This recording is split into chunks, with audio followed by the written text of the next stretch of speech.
magnetic work, which we call magnetic technology, which provides a solution to both space and non-space sectors, as I'll show you in a moment.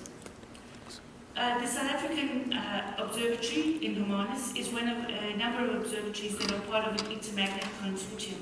Intermagnet is the international network of magnetic observatories. And what that means is that the magnetic observatories that SANSA owns and that are in South Africa are operated to a certain standard and quality that you can find with any similar observatory around the world. And what that translates to is that the data is really, really high quality. And the data is internationally recognized as one of the most pristine databases in the world. And because of the quality of that database, the measurements are used to contribute to a global index, which we call the DST, the Disturbance Storm Time Index, which is a global indication of what the magnetic field is like at any point on the globe. And the Hermanus facility in South Africa provides data that is one of only 4 global observatories to provide the data to calculate that index. And that index is used in all models that I know about to do with space weather. So it's a very important index, and the observatory plays an incredibly important role in South Africa and in the world. So now we have data and we have a magnetic observatory. So the legacy that we bring into the table is 80 years of magnetic observations, a magnetically clean environment which translates to infrastructure and a national asset, a strong space science research program which was born out of the magnetic observatory and the need for geomagnetism expertise, and then that geomagnetism expertise as well, which has led to scientific credibility and international prestige. And this legacy provides the foundation to lead in magnetic technology and space weather applications. And that's what I'm going to talk about next. What are those applications and how do they provide solutions for South Africa? But what you need to remember, the message you need to get out of this first part of the presentation, is that this legacy that we've created in South Africa has laid the foundation for the future and has laid the foundation for the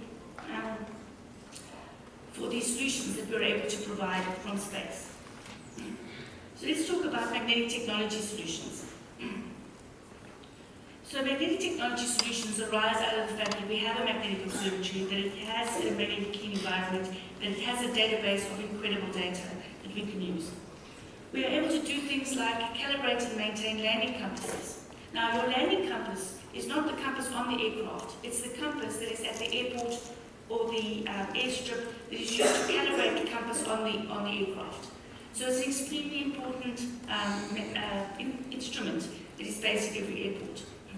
It has to be calibrated once a year to a magnetic standard, and currently SANSA's facility in Hermanus is the only place in Southern Africa where you can get your landing compasses calibrated. And the reason we can do it is magnetism and geomagnetism and the magnetic clean environment. Also things such as training courses, so we train on aircraft compass swing procedures, magnetic navigation ground support, which is basically where we look at magnetic solutions to various kinds of problems or challenges in the defense and aerospace industries. And the kind of challenges that I mean is that you want to navigate using a magnetic sensor, but your platform, like your satellite for example, is made of metal and has a magnetic signature of its own. So the integration of that magnetic navigation sensor on board your satellite would be done in a facility like SANSA's facility in Hermanus. We also provide geomagnetic data and field modeling, and I'm going to show you a solution based on that in a moment. Geomagnetic data is extremely important for mapping purposes, for example, and for being able to figure out how to calibrate your navigation sensors. Calibration evaluation of systems containing magnetometers. So magnetometers is the device we use to measure the Earth's magnetic field, but it also gets space-qualified magnetometers, and you get navigation and surveillance magnetometers that are used for finding your position in space or in the air, anywhere in the air. Then the acquisition, evaluation, and calibration of magnetometers. So we also look at what kind of magnetometers can be used for which kind of applications. Magnetic and electric field measurements and management. So that's looking at the magnetic signature of, for example, your satellite or your ship or your any kind of dynamic platform, and making sure it stays the same. And then, of course, the execution of magnetic tests according to international standards. Basically, magnetic technology solutions, anything to do with magnetism, we can do that. So what am I actually talking about? So I've just got 3 examples of magnetic solutions, space solutions from magnetic technology. The one is a magnetic test bench.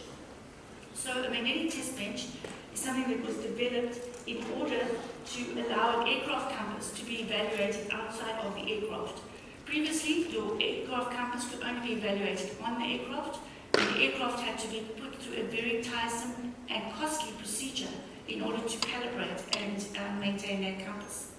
Now we've developed a magnetic test bench that goes on the bench. The compass is taken out of the aircraft and placed into the magnetic test bench, and the calibration is done there.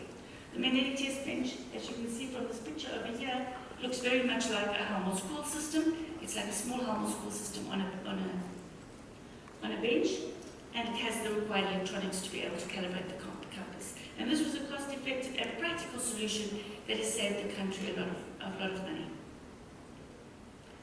Accurate positioning. So I mentioned that you need geomagnetic field data in order to do mapping. So inclination and declination points are used to create contour lines on maps. And yes, some of us still use those big maps that you get from the mapping agency. And those maps require magnetic inclination and declination data, which you can only get from an institution like SENSA. These maps are also used for airports, so to survey your airport and make sure that your runways have the right positioning information. These maps are used for that. Also for beacons, ships, and surveillance, and other things. There is a global magnetic field model, but it's only updated every 5 years. If you live in a place like Southern Africa, where the magnetic field is changing quite rapidly compared to the rest of the globe, you need to be able to update your magnetic field model every 6 months. So although the global world magnetic field model works, you do need to do an update every 6 months to make sure that you have an accurate mapping solution. Oh, and I just want to mention that on this slide here, there are actually 4 geomagnetic observatories owned by SENSA. The famous long-term database comes from Romanus, but then we also have one in Montebello, at the SENSA facility there, and then 2 in Namibia. Right, another space solution is the cathodic protection for ships. So I mentioned magnetic signature management. The magnetic signature management on ships provides an indication of any problems with the cathodic protection system of the vessels. And if you do not detect those problems early enough, it could lead to a very costly exercise in fixing your ships, so they get damaged through erosion caused by being in the water a long time. And so that changes the magnetic signature, and we were able to use that information to assist in saving these vessels. Okay, so only 2. Alright, so now I'm going to move on to space weather solutions. Now, I mentioned yesterday in the panel discussion what space weather was all about, but I did it in a kind of hand-wavy way. And I decided this morning, particularly because it's the first presentation of the day, and maybe you still haven't had your coffee, and you would like to see something a bit more interesting than hearing my voice the whole time, I decided to share with you a 4-minute video that we had made on the what, where, how, and why of space weather. And this video, it's only 4 minutes, bear with us, but it gives you an understanding of what space weather is, why it's important, and then what SENSA is doing about it. And then I'll go on to share some solutions that we've put in place from our work in space weather.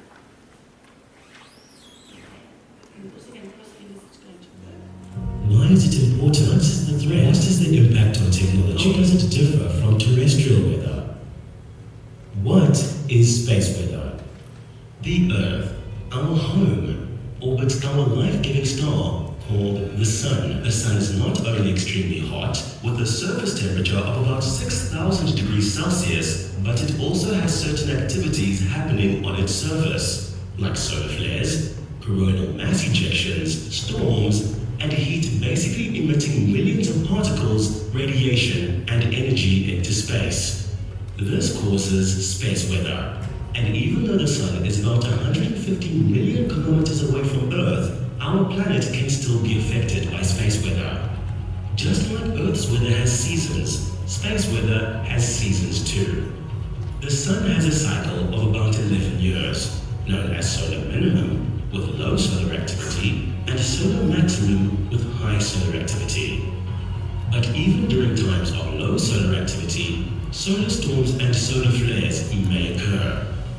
Solar flares are giant explosions on the surface of the sun that occur when twisted magnetic field lines suddenly snap and release massive amounts of electromagnetic energy. A solar flare takes about 8 minutes to reach Earth and travels at the speed of light. Charged particles from solar storms can reach the Earth in a mere 20 minutes, while coronal mass ejections, which is a large cloud of charged particles, will take 1 to 4 days to reach the Earth. When the magnetic field of a coronal mass ejection interacts with the Earth's magnetic field, it causes a temporary disturbance known as a geomagnetic storm. Space weather is constantly interacting with our Earth's magnetic field, but the impact of a space weather storm will not harm humans and other life forms on Earth, as we are protected by the Earth's magnetic field. The Earth is a giant magnet, and the field it generates acts like a shield against solar particles and radiation. However, our astronauts, the aviation sector, and satellites are at risk. If satellites are hit by space weather, radio communications, telecommunications, navigation and weather services may be affected, and many more electronics can suffer hardware errors and failures. This can disturb internet connectivity, have an effect on your cell phone, interrupt satellite TV, and even cause radio blackouts. In severe cases, the power grid may be damaged. Astronauts also have to be aware of space weather and should avoid spacewalks during space weather events in order to avoid the radiation from the sun. Passengers and crew on long-haul flights can also be exposed to radiation during space weather events, which is why the International Civil Aviation Organization recommends that space weather information be included into flight plans. But the effects of space weather interacting with our magnetic field can also be spectacular. The magical lights in the sky called aurora are an effect of space weather storms such as solar wind, solar energetic particles, and coronal mass ejections. And while we enjoy the beautiful views from our balconies, looking up into the sky, we can remember that our magnetic field is working non-stop to keep our planet safe. Scientists from around the world are constantly monitoring the sun and our magnetic field to predict space weather and warn of their effects. The South African National Space Agency is expanding to do this on a 24/7 basis and offers several products and services to mitigate the effects that space weather may have.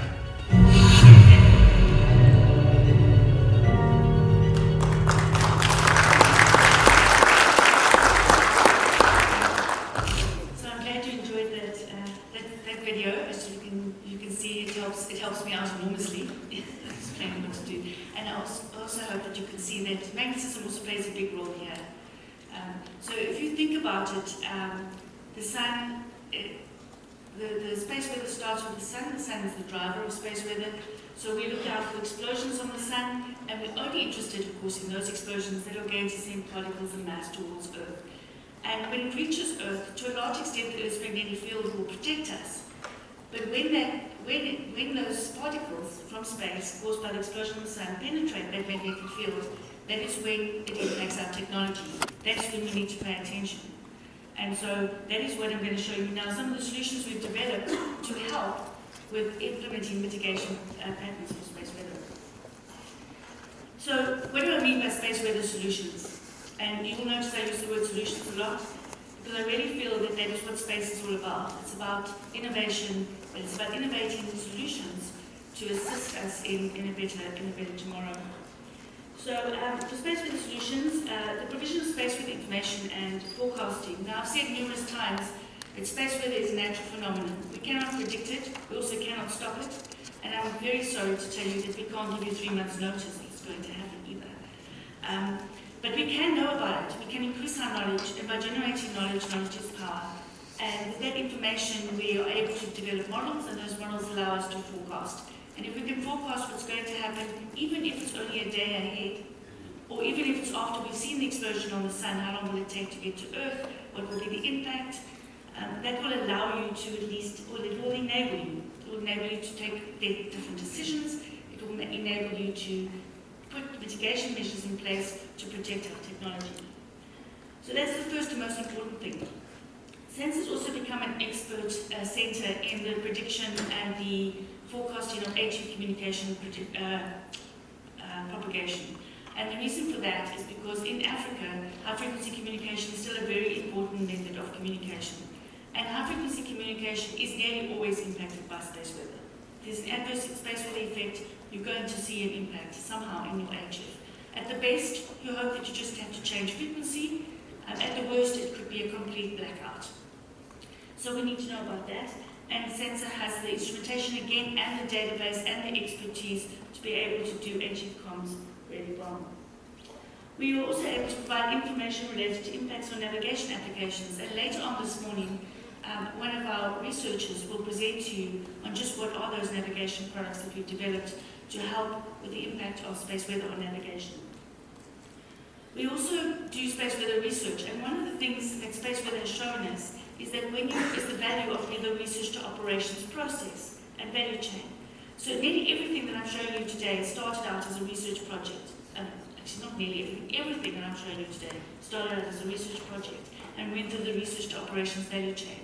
And what this demonstrates to us is that we're able to take science and innovation and turn it into really useful applications that help both the space and the non-space sectors, which is the theme of this presentation.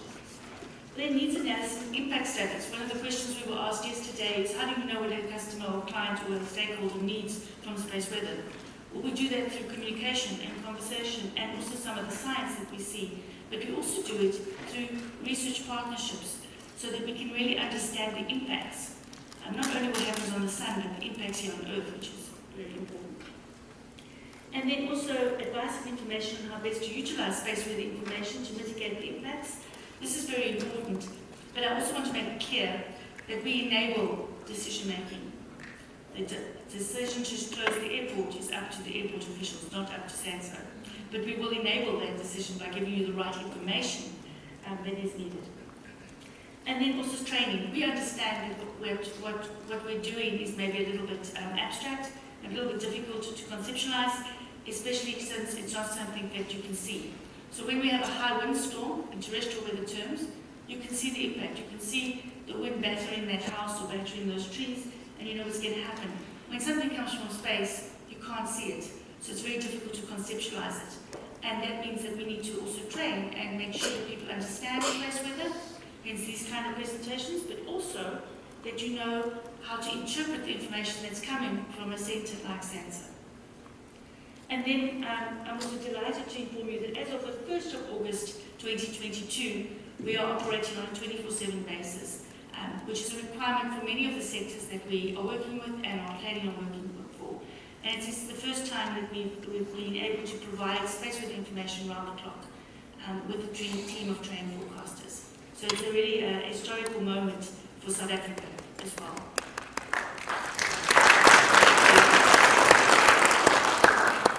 Right, now what are these solutions I talk about? So I decided not to give you a heavy physics lesson in space weather, again because it's still a bit early, but I want to show you, I want to get to the end part, the space solutions part. So I mentioned high frequency communications. So one of the things that's really useful is if you know what your communications plan is going to be before you have the need to communicate. So with our instrumentation and our data and our expertise, we're able to predict the impact that space weather storm will have on communications. And through that, we're able to assist with communications planning. And this saves a lot of time, money, and frustration, because I don't know how many of you have experienced actually using high-frequency communications. It's actually quite a frustrating practice. And so we try to take the frustration out of it by making sure that we have clear and good communication planning mechanisms, well in advance of operations. So HF communications, the reason it's so affected by space weather is because your radio signal goes up into space, goes up into the atmosphere actually, and bounces off.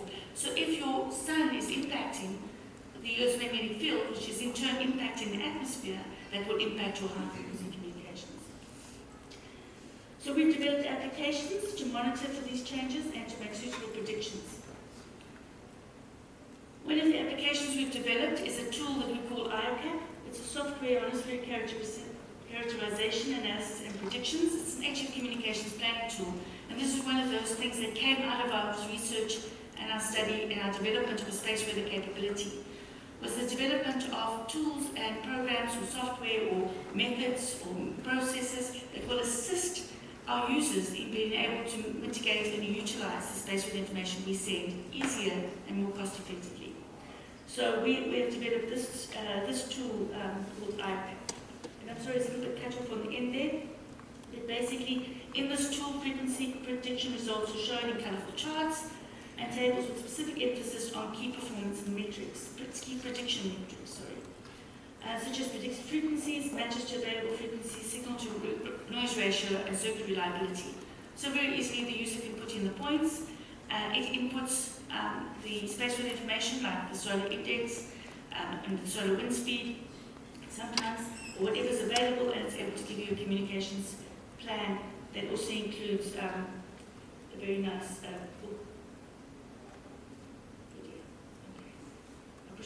my apologies. A very nice map showing you exactly what your frequency path prediction status would be like at any time of the day. Another solution which we're very proud of, this is one of our new products that we just developed for the Space Weather Forecast team, and which is being used to show the impact of space weather on navigation applications, is a product we call AfriTech. TEC, TEC, stands for Total Electron Content, and it gives us an indication of how the atmosphere has been disturbed by a space weather event. Now, for the first time ever, we've been able to develop a model that will give us total electron content changes across the whole African continent. And this was also a milestone moment, an historic moment, because historically, you could never get total electron content for the whole of the African continent. You could get it for little patches, where we had really expensive, large infrastructure. But we've been able to, with a relatively inexpensive instrument called a GNSS receiver, and again, my colleague will explain a bit later about that, we have been able to develop a model that will look at the changing total electron content across the whole of the African continent. And we did this in collaboration with the Nigerian Space Agency, so researchers from Nigeria and from South Africa worked together on developing across Africa. So that's why that was a milestone moment for us in developing this solution. Great. Now, just to give you a sense as I close off, and I'm nearly closing off soon, I think. Let's close off soon. One can take all of these things that I've just shown you, and one can take a sector like the aviation sector and actually show that there's a package of services that come from space that really help the aviation sector. So one, of course, is space weather. So SANS is a designated space weather information provider for aviation. And aviation are affected, it doesn't matter what happens, they're affected in some way. Navigation, communications, radiation exposure, electronics, satellite comms, they all affect our aviation sector. So they really do need space weather information. And so we're able to provide that information for them. We're also able to do training and skills development with our space expertise and our unique environment.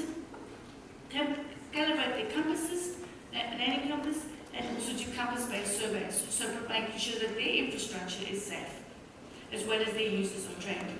And we can do all of this because we have the data, the research, the infrastructure, and the expertise in space. Okay, so as I conclude, I hope that the message I've given you, firstly, I hope that if you're not in the space industry, you're going to go away today and want to get into the space industry, because this is really great what we can do.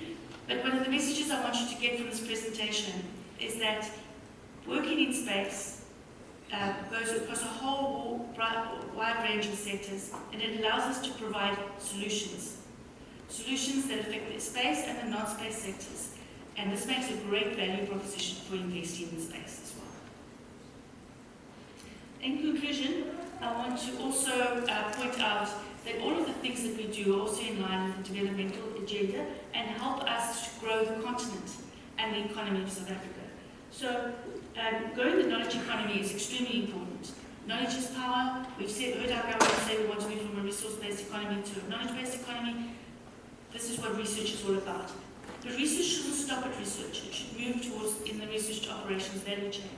So So contributing to the growth and development of knowledge within the continent, so research training students, growing the knowledge economy and also providing a knowledge platform, utilizing space know-how to protect our technology and planet and ensure a sustainable future for all. And I hope with a few small solutions, and there were only examples, I have lots and lots of examples, you can see how we've done that. And then developing an African instrumentation network across the country. Data is our currency. We need to collect it, we need to collect it in real time, and we need to collect it across this very, very interesting continent of ours. And then my favorite and the last point I want to make is providing unique solutions on the African continent to both the space and non-space sectors, solving challenges in safety and security, maritime, energy, and transport, to mention just a few. And I hope that has whetted your appetite for space in Africa. Thank you.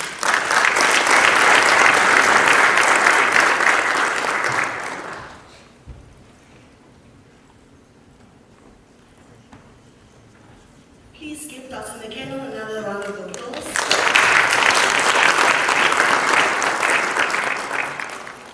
What's really interesting is that the same themes we had yesterday are coming out in today's presentations. 2 or 3 of those themes are as follows. Research should not be done just for research's sake. It should have an impact and it should provide solutions to the problems we have. The importance of communicating your work is abundant, because if you don't communicate your work, policymakers won't know what you're doing, and people that actually need the solutions you're coming up with won't know that they're there for them to use.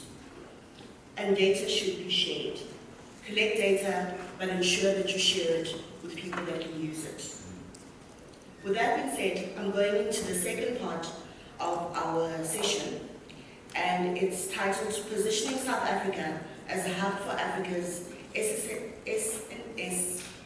solution. I knew that one was going to back me. I saw it coming. In this session, speakers will deliberate and share ideas, challenges, and plans to position South Africa as a commercial hub from space, science, and technology in Africa. You can join the conversation via Slido. The code is reflected behind me. The moderator for this session, if you can please come up, is Mr. Kamal Ram Singh, Chairperson, ZA Space Inc. for this session. Short introduction. He was very adamant that I shouldn't read out his bio, but I've taken an executive decision to read out some of his bio. Kamal Ram Singh is a self-confessed life servant of IT, of which he dedicated nearly 3 decades of service across multiple sectors.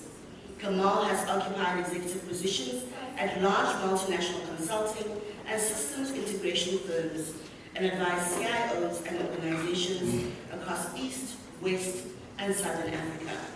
He's a successful African ICT entrepreneur and continues to express his passion and purpose of capitalization on the envisaged growth in the geospatial intelligence market. Founder and CEO of GEO Intelligence Corp and chairman of MAPIT, previously TomTom SA, which is at the forefront of digital mapping solutions. This is a special time for our country and sector, he says. Our post-pandemic reality has cast a sharp focus on space and location-based assets and how they can be leveraged at times of crisis. These realities are also highlighted our lack of readiness as a country to adequately leverage these assets. Please help me welcome Ram Singh to the stage.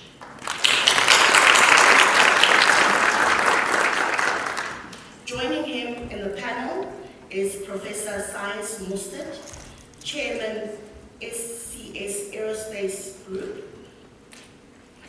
Ms. Leaho Takalani, CEO Luboni, Mr. Matere Khankhete, apologies for that, Managing Director, Agizo Solutions, Mr. Anamadia, CTO, GEO Int, Ms. Sangiso Sibisi, Founder and Director.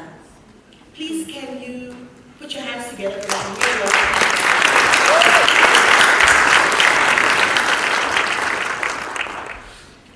Mr. Kamal, please take it away. Please. Firstly,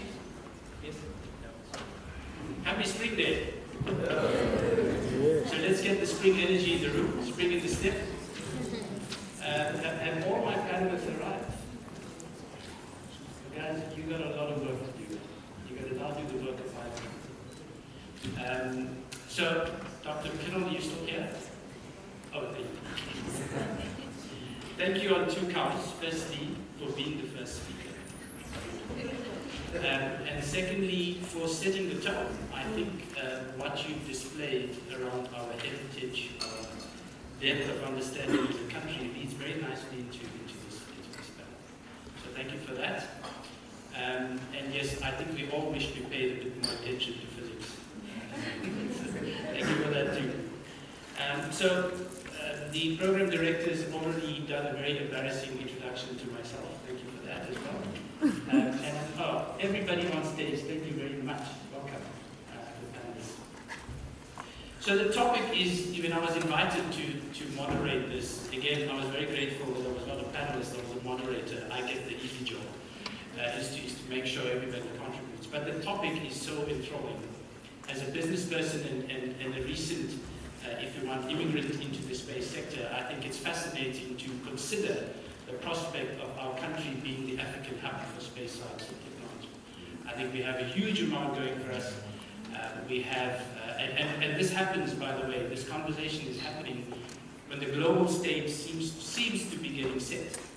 If you're following any of the venture capital activity around the world, you will know that venture capitalists, the people with all this money that we go looking after as business, looking for as business people, is being focused on Africa right now. It's a huge focus on the African continent. There's been surges in demand for entrepreneurs across the continent, and apparently we're bucking the trend. So where the rest of the world is actually reducing their consumption or attraction on VC money, we're increasing as a continent.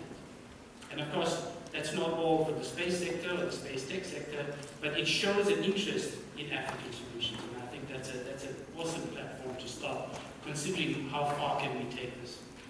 Of course, the space sector, I was chatting with Dr. Mostert earlier, is also had one of its best years since 2014. It's over $400 billion in total, which is incredibly impressive. So if we want to talk about setting up a hub, an African hub for space sciences and technology, this might very well be the best time to do it.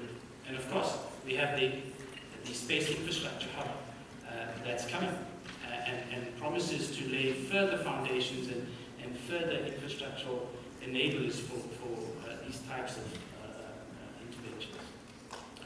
So the process we'll run through today is we're going to ask the esteemed panelists to firstly share their perspective, and I've chatted to some of them and said it can be anything, talk about it from a personal point of view. We'll listen to each of them first off, and then we'll start the interaction, which comes directly from you. So I see Stuart already has written down a question there, so we'll take the first question.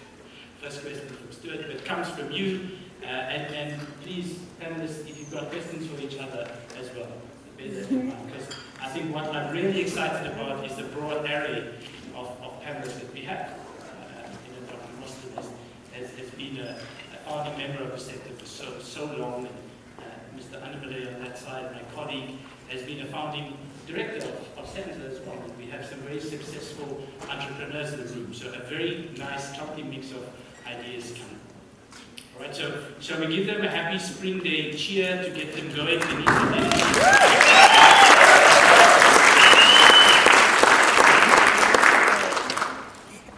Yes, I'm going to ask you to kick us off.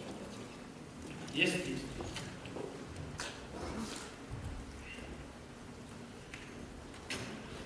So good morning. Thank you for all the enthusiasm. Yes, indeed. Thank you, Dr. Leanne, for giving a fantastic explanation of why the magnetosphere is important. And we've been working with them for the last 30 years and have supplied the magnetometer flying on Sunset. And satellites is just outside of that safety net of the magnetosphere for radiation. So space hardware is very concerned and very aware of the magnetic field. And we praise its properties, and we use it to measure our orientation. We use it to propel the attitude of the satellite. So we're very keen students of the magnetic field. Thank you so much for that. So positioning South Africa as a competitive role player in the African context even using words like a hub. Well, let me just start with two major trends that are happening from my perspective on the upstream side of space technology. First of all, launch costs are being revolutionized. It was not long ago when you wanted to send a kilogram into space that you have to write down in your budget $25,000 per kilogram. This is typically for secondary kind payloads. Today, you can write into your budget $6,000 per kilogram. And not 5 years from now, you will be able to, given that SpaceX gets their Starship into space, you'll be able to write down something like $200 per kilogram. That's fundamental to changing the space economy. So now it's not expensive anymore to get something into space. You, of course, SpaceX is demonstrating that. They've launched more than 3,000 satellites in their Starlink constellation. So there's new problems that are going to be created. Not getting access to space, it's organizing space. The other major shift that one needs to be aware of is that 30 years ago, when we started by developing a satellite from scratch, today satellite technology has matured to the point where it's really about picking components off the shelf. Of course, you need to know what you're doing, and assembling them into a space mission of some kind, and getting it into space, getting it to the moon, getting it to Mars. All within reach, not too many zeros in the budget anymore.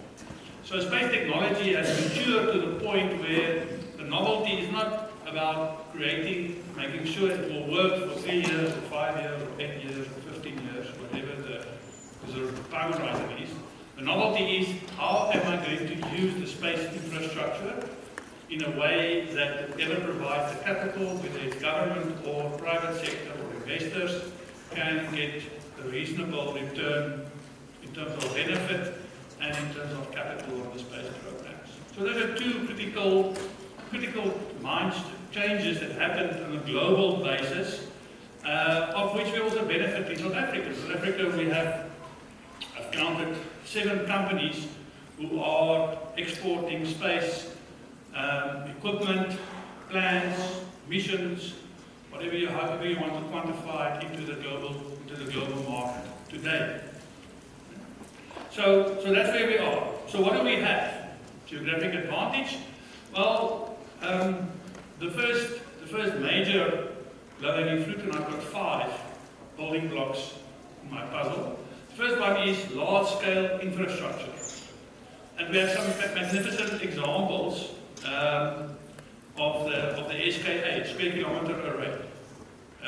Last time I checked, I haven't checked this year, what the budget was, but 2 billion rand a year was being spent through the DSI channels into the SKA project. Remarkable, remarkable. And nobody can compete unless you have a radio-quiet area, of which Australia is one. So those are the kinds of things that we have an advantage in.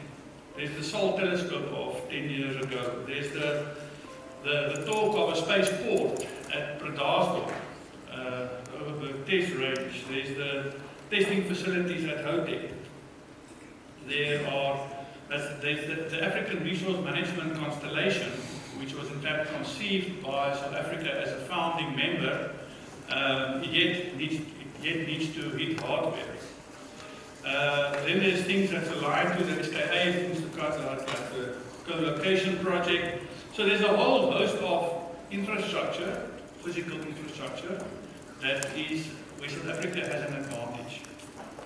But there's another type of infrastructure which was very succinctly explained just before, and that is our data infrastructure.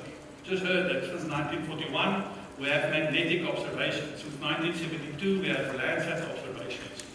Since somewhere, I don't know, 20 years ago, we have what was at the time spot observation. Today it's all part of the Airbus group.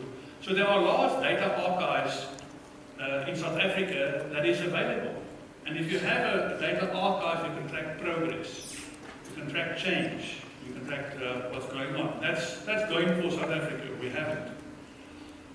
The next building block is people. People ask me, so why are South African engineers so sought after in the global market? And they are. Because two things. One, they have good training. We'll come back to that. And the other one is they are forced, because of little available resources, to be extremely clever about how they solve problems. So they exhibit a lot of ingenuity. They exhibit a different way of solving problems than other places in the world with much larger budgets and much fatter teams of engineers. So our people are world class, and that's what distinguishes us in so many respects. And that's a result of our university system. Stellenbosch University started training engineers in 1991 in the space domain. That's how I got involved in space. CPUT has been training engineers for a number of years. UCT, Pretoria University. In fact, every single university in South Africa, Wits University, has spent some time developing propulsion systems. UKZN is doing launch vehicles, rocket motors and launch vehicles. So every single university, Nelson Mandela University is doing radiation research, radiation testing.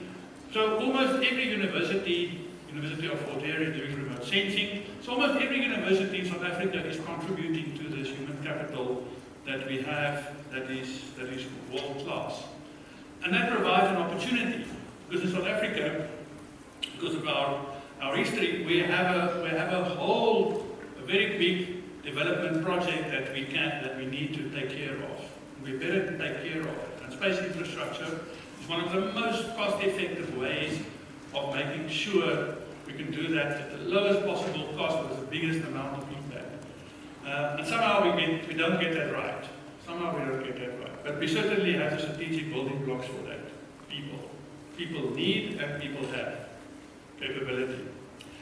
Then we have a strong financial system. You will not believe me, I've been working in the international space domain for the last 30 years. And you will not believe me that having a country with a stable inflation rate, remember, just look across the sea to Argentina, what's their inflation rate at the moment? 80%, something like that. We have a very strong financial system. We have a very stable and strong financial system. That is a big asset. One of our potential customers that we're busy negotiating with now somewhere in the world, I'm not going to mention any names, they had a default. They had to go back to the IMF and borrow another $1.2 trillion to make sure that their economy is stable enough so that they can interact with us. We must not discount our financial system, not in any way. And if you're a technology company, and this is really addressed to the entrepreneurs in the room, if you're a technology company, there's a whole host of instruments that are available to make sure that you have a successful business, no matter what the troubles are that come on the horizon. I'm thinking of a few things. Working capital, one of those difficult things. There's the whole world of factoring invoices, which is a quick win in order to get your salaries paid, even though something goes wrong. There's investment capital. Sure, they're sticky and all kinds of things, but if you talk to them nicely, they understand you later on. There's growth capital. This is easier. You know what you're doing. You demonstrate the benefit. You say, but there's another million people, another billion people I can reach. And then there's infrastructure capital, the 10-year, 20-year type of investments that are needed. All of that is available in South Africa. It's there. You just need one condition: you need to speak their language. They don't understand our language. Then, my fifth building block of my puzzle is government is interested. What an advantage. What an advantage of having a podium like this, an event like this, where government says, but we're interested. We want to know what you're doing. How can you benefit? How can we learn from you? Just avoid them and make sure that South Africa can be the space hub for Africa and in the world that we intended to be. Thank you very much.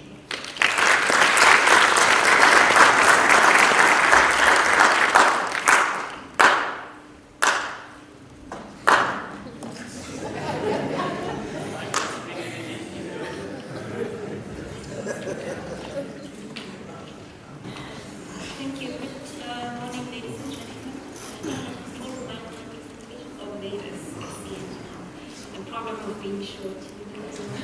What you see. Okay, thank you so much. And my name is Liapo Takalani, and I have the pleasure to speak to you today. This is a Sterlitzia flower. It's called Mandela's Gold. As Kamala said, Happy Spring Day.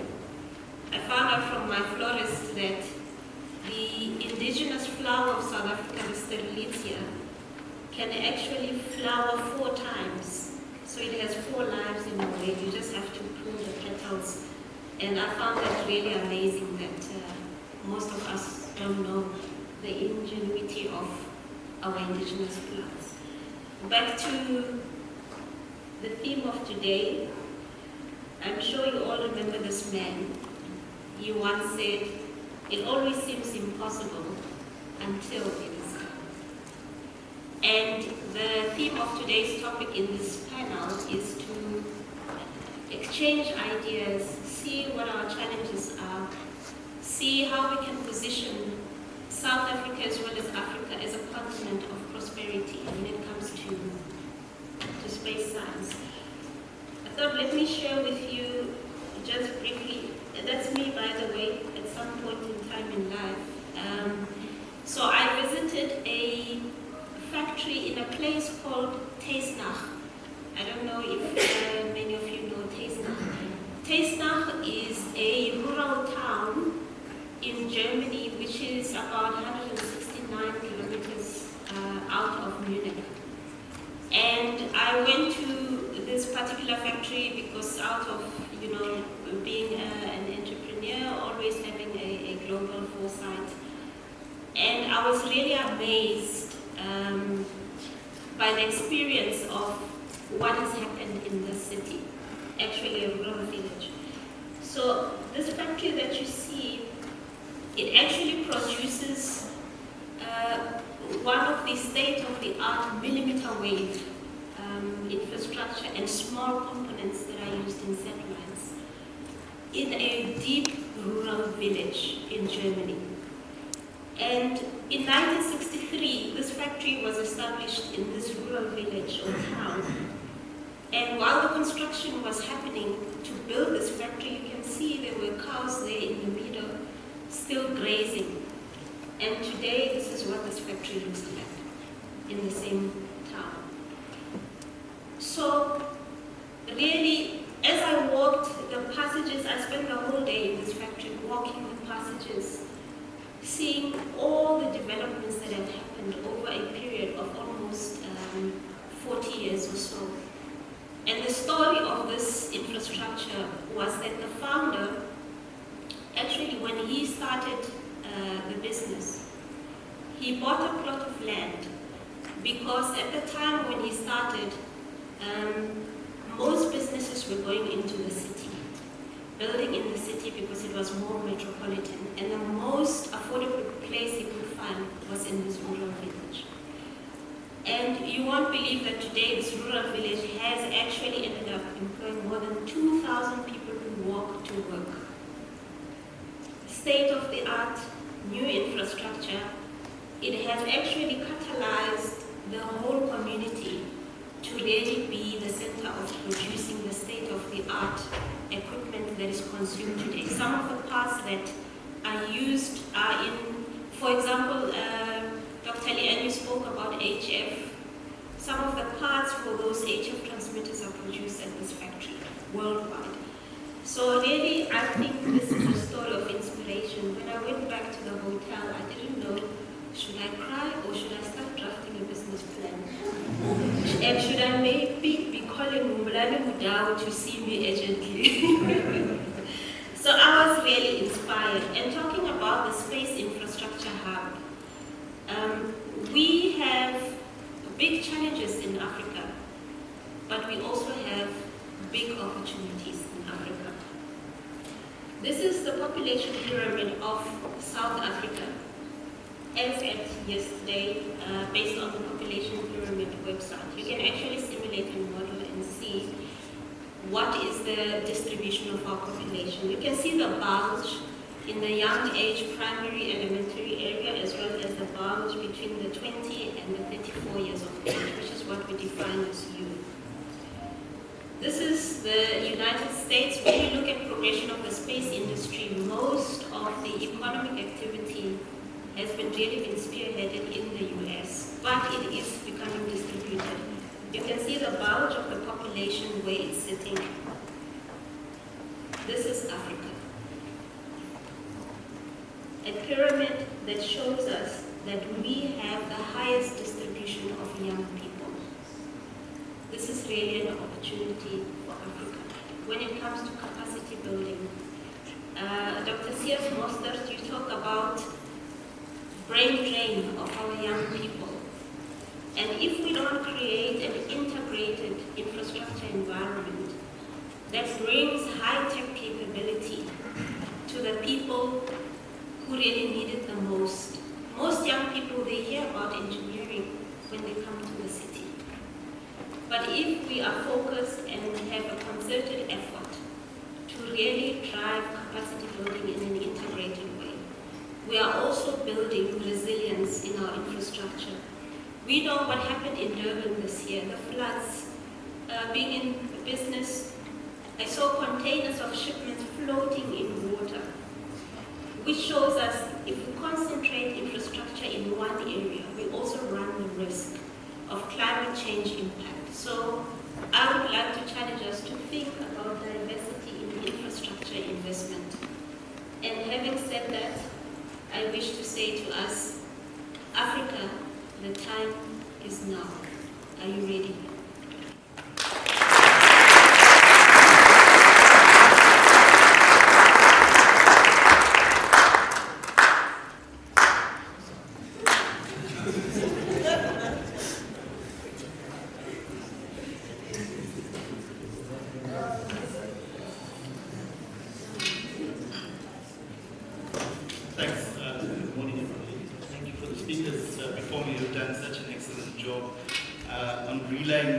Just how far both we and the world have come in what started off as a very complicated and difficult sector. One of my measures, I guess, of success is when you have young people talk to you about space, right? Because it was always something that captured their imagination. And I'm finding more and more that I'm having conversations with people that are talking about things that are happening globally in the space sector. The recent media from NASA, the Optimus launch, and the, let's say, paused or postponed launch, captured so much of imagination. The James Webb Telescope, you have youngsters in school today reflecting on that because they see it as a potential opportunity and a career. And that, for me, is really a testament to progress and success. When we talk about positioning South Africa as a hub for Africa's space science and technology solutions, it's a vision that's been around for a long time. If I focus for a moment just on the hub, by definition it implies that it has to have spokes or a network, or rather relationships and networks that extend. And from an Africa point of view, we're talking about relationships and networks that extend across the continent. So what I want to do is start off by just reflecting, because I guess, and I remember having a conversation with Professor Mostert probably about 8 or 9 years ago on this very same topic, while on a road trip from the airport to probably a space facility in Ghana. So I wanted to reflect a little bit on history and the conversations and activities that have been going on for a while to enable this vision of a Pan-African vibrant space community. DSI over the past few years, through Science Bilateral, started to lay a foundation for collaboration and knowledge and innovation networks. And we've got to start building on that. The African Union, through collaboration projects, for example, things like Marco South and others, started to enable actual activities and projects that forced collaboration interregionally. And then there were a whole range of conferences and events, things like EIS Africa, which is a 2-yearly conference that deliberately moves around the continent. So these are enabling environments or enabling activities that have been put in place and created to start fostering the building of a relationship, to start enabling the creation of innovation networks that we can start building I guess the question is, have we been able to use these enablers and others to fulfill the vision of being a hub for Pan-African space activities? So I think only limited. A gap is perhaps in making these enablers more broadly visible, and then encouraging active participation from a broader stakeholder group. So we don't just see the traditional core space players that we've always seen. They are engaging and interacting to try to make use of this. Maybe a controversial point. I believe that there's a bit of a shortcoming with the desire and willingness amongst the community to travel, work, and operate within Africa. It's a bit more familiar to travel to Europe, to travel to Southeast Asia, to travel to the US, where a great deal of activity in cutting-edge space technology is going on. But if we want to actually be able to create this Pan-African network, we've got to kind of foster, enable, and encourage an enthusiasm towards working and operating on the continent. So, in order to position South Africa, we also need to keep in mind that other developed geographies are also actively reaching out to create presence and grow their participation for their industries and academic institutions. Space agencies are actively using research, development, and innovation programs to support and encourage collaboration.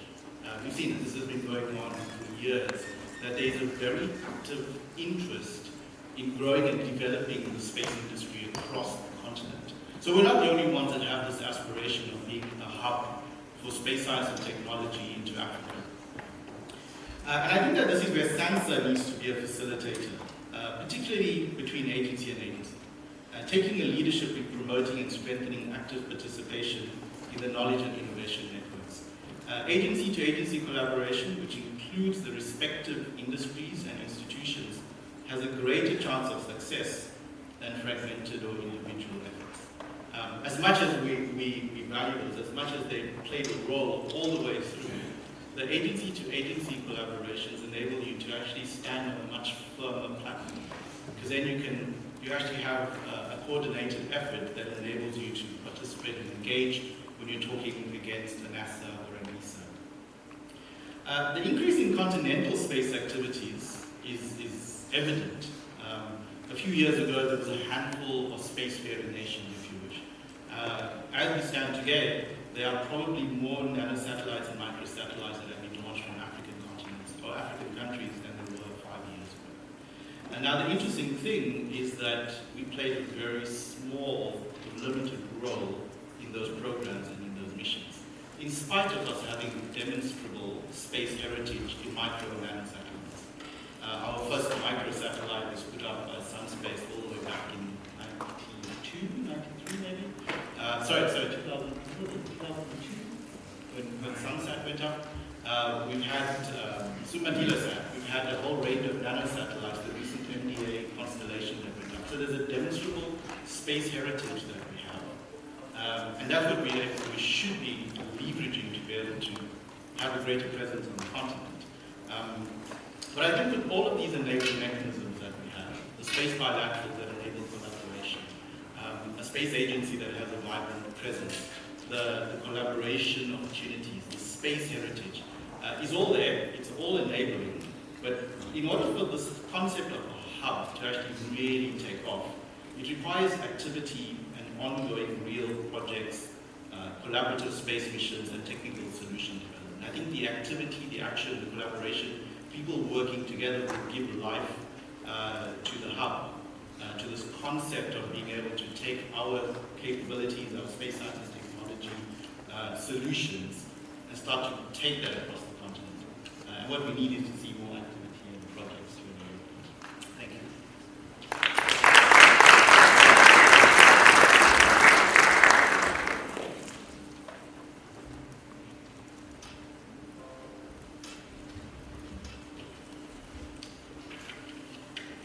Good morning. My name is Makere Genebe from Agizo Solutions, and we come from a geomatics background.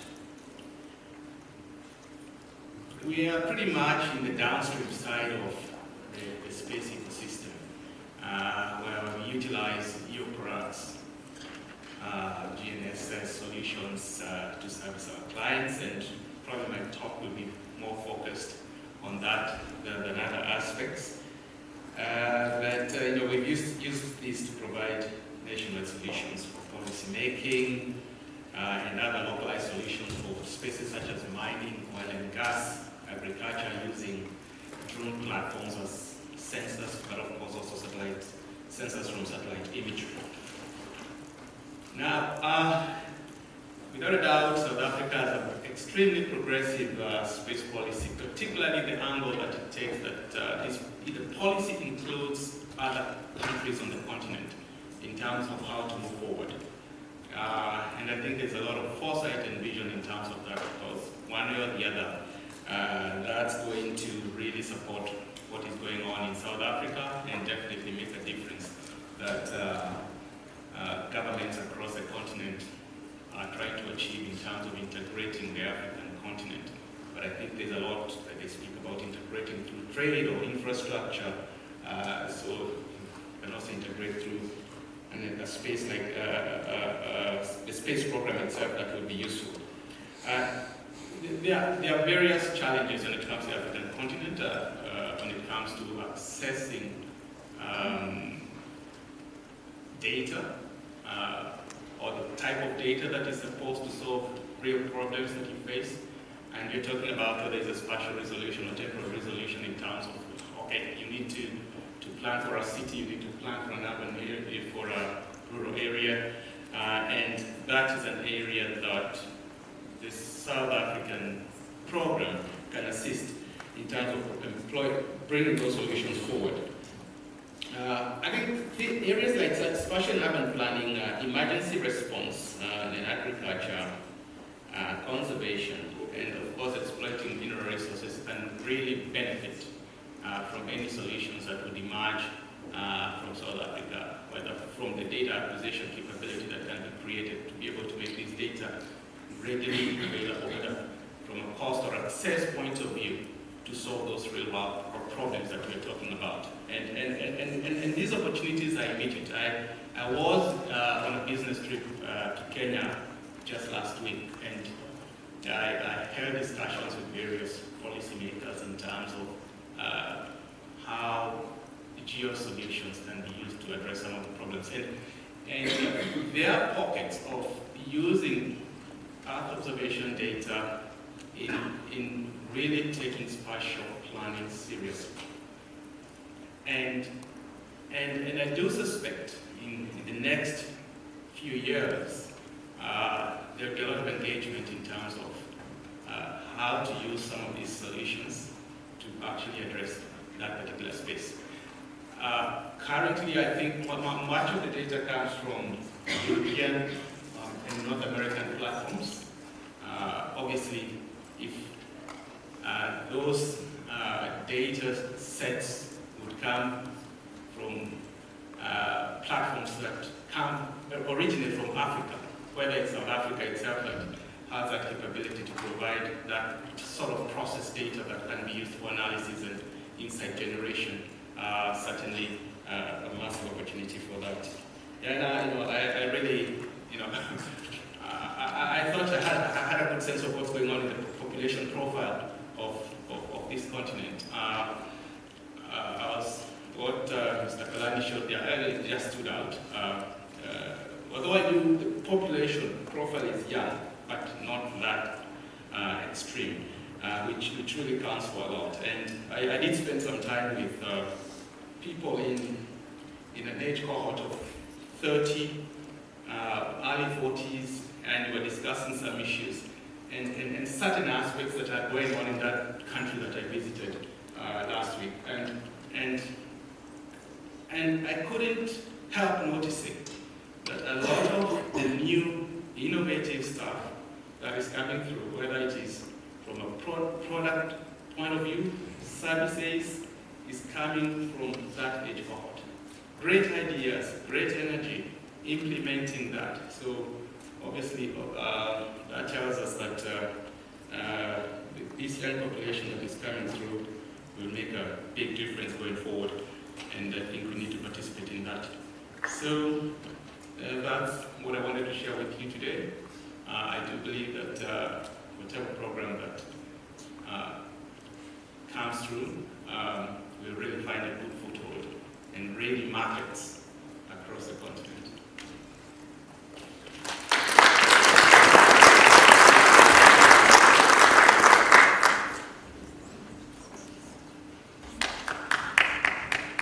Good morning, everyone. My name is SND, so I'm the founder and director of KUI Studios. At KUI, we do all things innovation, virtual reality, IoT, whatever is innovation we do, as far as doing work for this very organization, CSIR, and Regional Innovation Ecosystem. So I live, breathe, eat this innovation thing, even doing my master's dissertation on the topic. So I could speak about innovation the whole day, but I'll spare you, and I'll try to just be like 5 minutes short. Thank you. I've been studying and in the space for about 6 years. I'm a management technology consultant by training, and I've visited many hubs and really unpacked why they work, why they don't work, and visited the popular ones, Silicon Valley, and the ones not so popular in Nice in France. And the trends I'm seeing, and I think I want to speak about why they work and what's working here, what's not working here. So in order to have a successful innovation ecosystem or a hub, you need a couple of things to actually work, and they go by as following. So it's firstly education, it's secondly, you need a good funding ecosystem, you need an enabling government policies, and then lastly, you need a market for that. So some of the stuff that is probably ticked already in this country, in this continent, is we have a market. We probably one of the largest continents. You need these languages to speak to this data. We just don't have young people, a big pool of them that is actually capable to deliver this.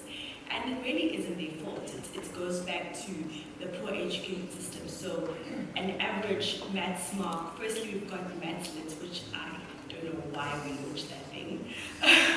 but the biggest issue is that, the average mark we see on applications for maths is about 52, and that's just not feasible for if we wanted to build a strong infrastructure in a hub. And so really, and it's not even about fixing even university, it goes back to just basic education. Then the second part is that we need to fix the quality of our learners from our universities. That is just not up to scratch. And many young people we hire today can't even write an essay that actually makes sense, that has a correct flow. And although we are, as employers, expected to coach and educate our young people, but most young people spend about the first 1 to 3 years just really learning the basics of conducting themselves in the work environment. And so if we don't have a strong education system, we don't have enough people that can actually exploit the space technology that we have available to us. And then once we've got young people that have, that are able to build businesses, build ideas, build solutions, as the doctor mentioned earlier on, we need to actually fund these ventures as well. So South Africa's got a very, very small venture sector. Continent-wise, it definitely is growing. We're seeing that there is a big venture uptake, but it's not where it should be if we're wanting to actually fund all the businesses that we foresee being successful, etc. So, and I think in South Africa, our problem is probably maybe a bit better, because I think in South Africa we don't necessarily have a money issue in the country. Our revenue services collect enough to actually look after the people. I think we just have an issue with dispersing this capital, and also being able to use it in an economical manner. And so we need to obviously create a different funding mechanism, and one that probably works for our continent is maybe exploring blended finance, whereby business ventures are funded by both the public sector and also by the private sector as well. So really trying to look at different ways of how we can upgrade our funding ecosystem. And the third one is around enabling government policies. And I think somebody that's said, you know, just by setting up this sort of forum and inviting people to share ideas, I think is a direction in the right place. I think in South Africa we don't have an issue with sharing the ideas. I think we've got a lack of policy implementers or policy people that write policy in this country. So yes, today will happen, but often we come to engagements of this nature. But you don't often hear 3 months later, 6 months later, and I know it's government, so things take a bit of time, where the policy has actually transformed or the policy has changed. And even when the policy does change in this country, we don't have people that actually monitor the implementation of it.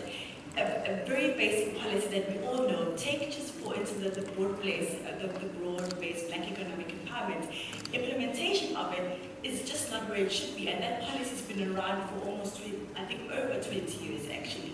So it just demonstrates our lack of implementation of policy. And so if we don't create enabling policies and actually implement them to support the creation of a hub and an infrastructure, you're going to get people that are not willing to participate in this hub, and they'd rather choose the better or the easier road, which might be being employed or actually being unemployed as well and living on a government grant. So these are the challenges that we have. And then lastly, I think the positive that I did say, we've got a market in this continent, and I think there's opportunity there. We've got a market of people that can actually create the technologies, and we've got a market of people to also consume the technologies. So I probably didn't share all that good of news, but I think because we're speaking about creating an infrastructure and a hub, I think these are the things that we need to tackle as a country and actually really get honest with ourselves and say, what are we doing that's right and what are we not doing, and what isn't working, and really focus on the implementation of those. So thank you so much.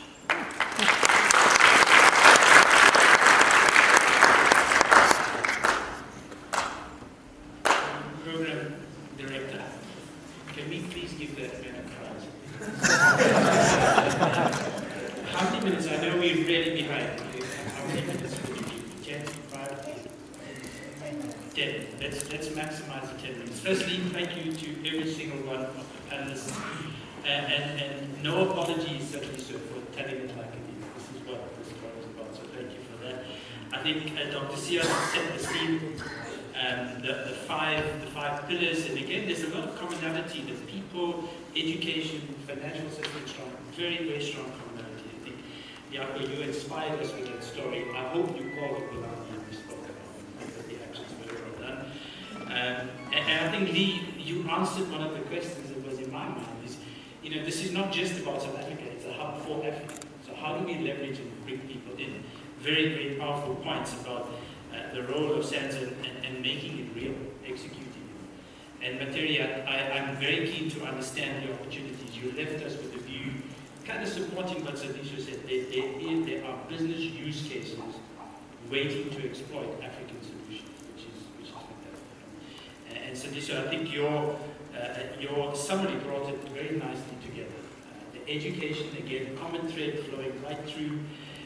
Funding, which I'd love to come to. You touched on a lot of hot topics around public-private funding, etc. So we're going to absolutely come back to that in the few minutes we've got left. But good to know, in your opinion, as an entrepreneur, that there's a market for that. Excellent. So, given the limited time, I'm going to turn this around a bit and open first the questions from the floor. Are there particular comments, points of view, questions you'd like to know a bit more about? Anything that springs to mind? Everyone believe all of the speakers here.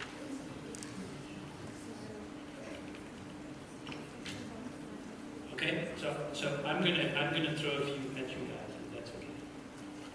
I did promise to share these questions ahead of time, but I didn't, so it's going to be an interesting one. So I want to come back to the point, Sadisha, you mentioned around public and private. How do we get funding? Now, there's been a lot of talk about public-private partnerships. Any views on that as a source, as a structure that we can fund? So we see, can everyone hear me? Is there a That's right now. There you go. All right.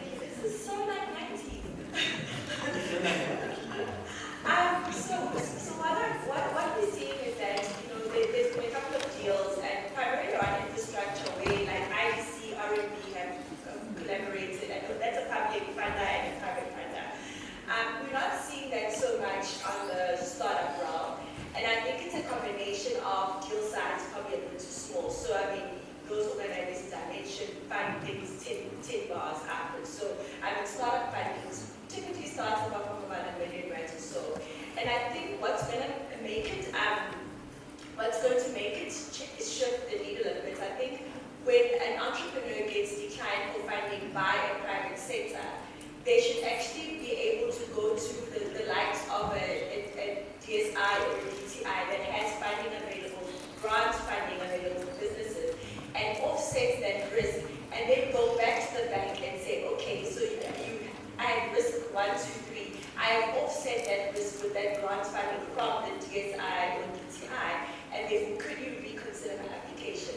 But that's still like an entrepreneur, going from point A to point B kind of like, it's a lot of work. But I think we need to get a couple of cases, about 10 of those working, that have worked, and thereafter we need to build, institutions that sort of facilitate this sort of engagement. So it's not out the realms of possibility, it's about maturing there. So I've just been reminded that there are questions on Slido. Who can access those questions on Slido to be shared? Pick anyone. So long as it's not directed at me. Okay. Oh, there you go. Thank you. There's an anonymous question. Now we need your names. You can't be among the new problems of a growing space sector is space debris and space sustainability. What are the panel's thoughts on regulating space sustainability? Because this idea of organizing space, yes, you mentioned. Is this something you want to share a view on? So, space sustainability has got one fundamental requirement, and that is financial sustainability. Because if you are not active, then you are at peace with the environment. So the number one priority is financial sustainability, and thereafter you can slot in all the other sustainabilities. And there are people who make the case that the agenda of sustainability is driven by interests who have already established financial stability, sustainability in many respects, in many eras and time frames. And it's convenient to, analogies to the green belt around London, is to drive the green belt around industry to make sure that it's harder to compete.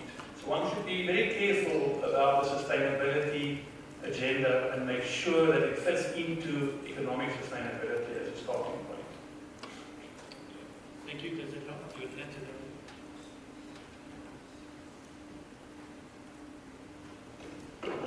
Yes, I think that question is quite important, so I just wanted to add what Dr. C.S. Mosner talked about.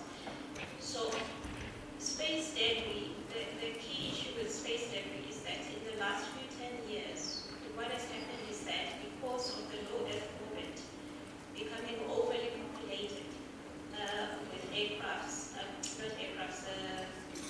the satellites, spacecraft.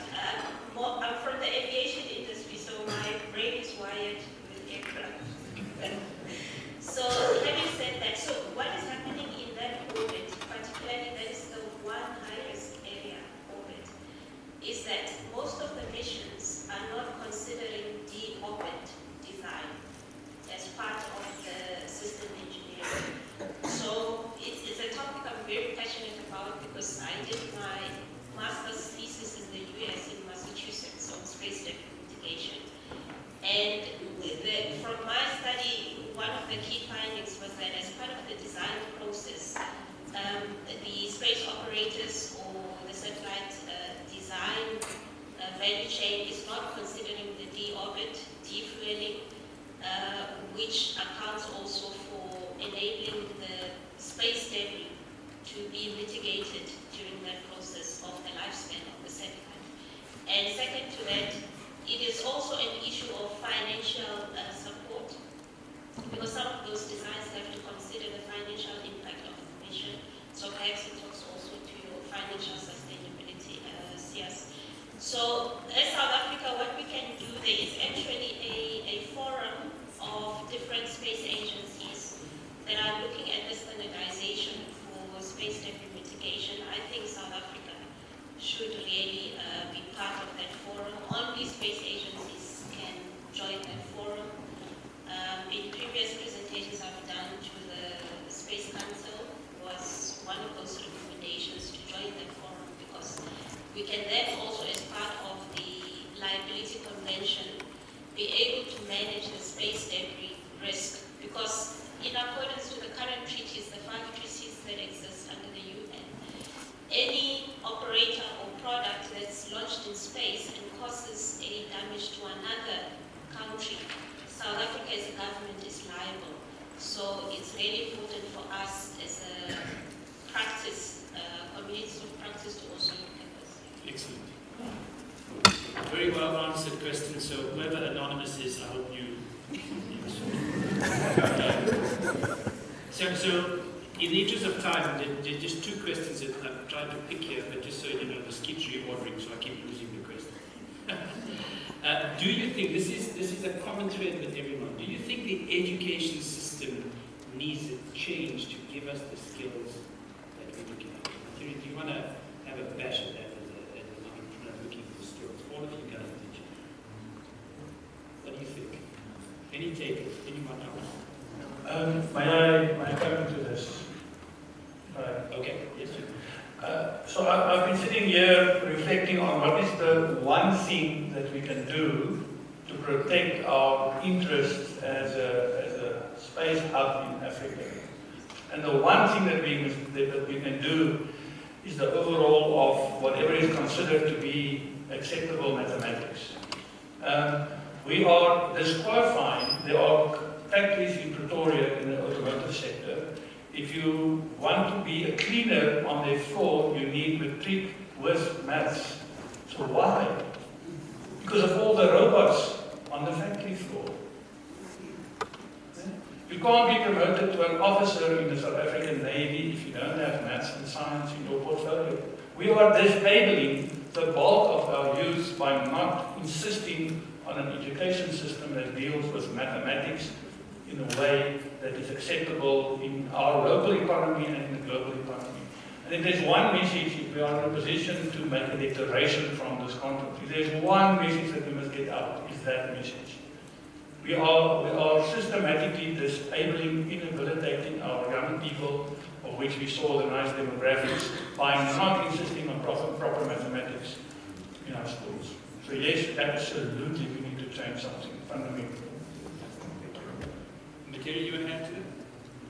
Yeah, my answer will be pretty much along the same line of science and technology training, just to ensure that a greater number of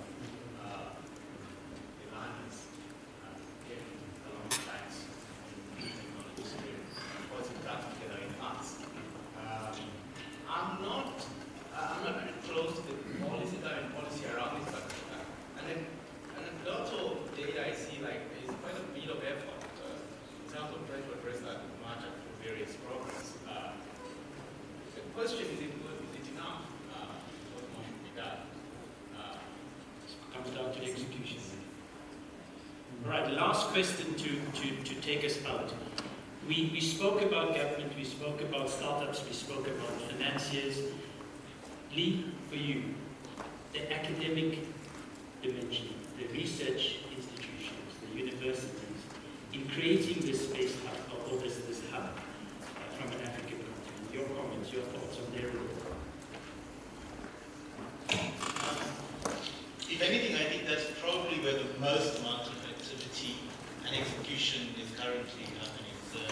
The researchers at the institutions and at the universities, I don't know if it's just naturally like that, but they are always collaborating. I think we probably could find the various research institutions having a stronger network of collaboration.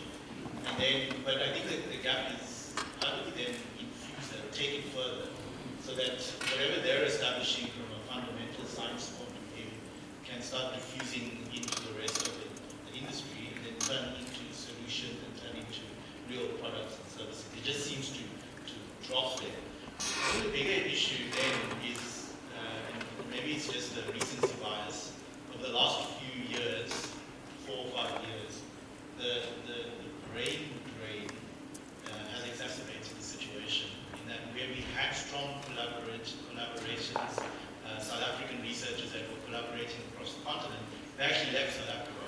they're now positioned in all kinds of places, Southeast Asia, in the Philippines, in the US, in Europe, in Canada, and all of the collaboration networks with them. So now what you have is an opportunity to lost collaborations have become Canadian-African collaborations, Philippine-African collaborations, rather than South African-African collaborations, which is what we had for a long while. Okay. So now we're going to be good. Final comments, ma'am. So I think South Africa, what we're very good at is research. I think that's a very strong asset of ours. I think our biggest challenge is converting that research to commercial prospects. And so I think in terms of the Department of Higher Education, in exploring how we find the institutions, I think there needs to, I want to say blended, but I think we need to move towards like partnerships with universities, because our university systems are not the strongest at commercializing research. And we've seen that because our IP office in South Africa has got so much, that you could use and explore, but it's just not commercial yet. So I think we need to definitely look at how we fund research in the country and let the funding not be cut off once the R&D is done, but rather who's going to be the off-taker of that R&D and commercialization. It's a subject very close to my heart. We can spend the rest of the tea break talking about. But I want to thank, firstly, the panelists. I think they deserve that spring break.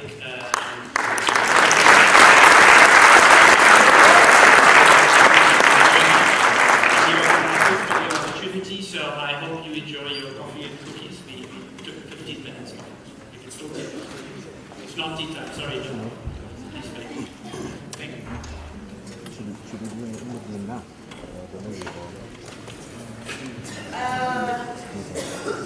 An executive decision has been taken that we will postpone tea just a little bit, because the conversation is so interesting and so robust. We don't want to cut it too short. So please remain. And if I can please call up Dr. McKenna so that you can ask her questions directly. After that, we'll hand over some presents and then it will be tea time. So another 10, 15 minutes, please. I take back the thank you to the panel. I hand over my chair to Dr. McKenna.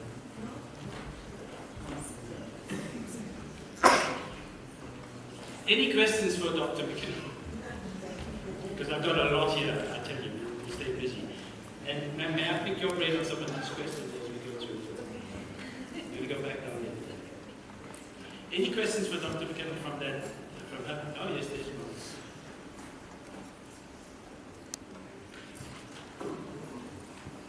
Good morning. My name is Nalini. Dr. McKenna, I wanted to ask how much does space weather affect our terrestrial weather?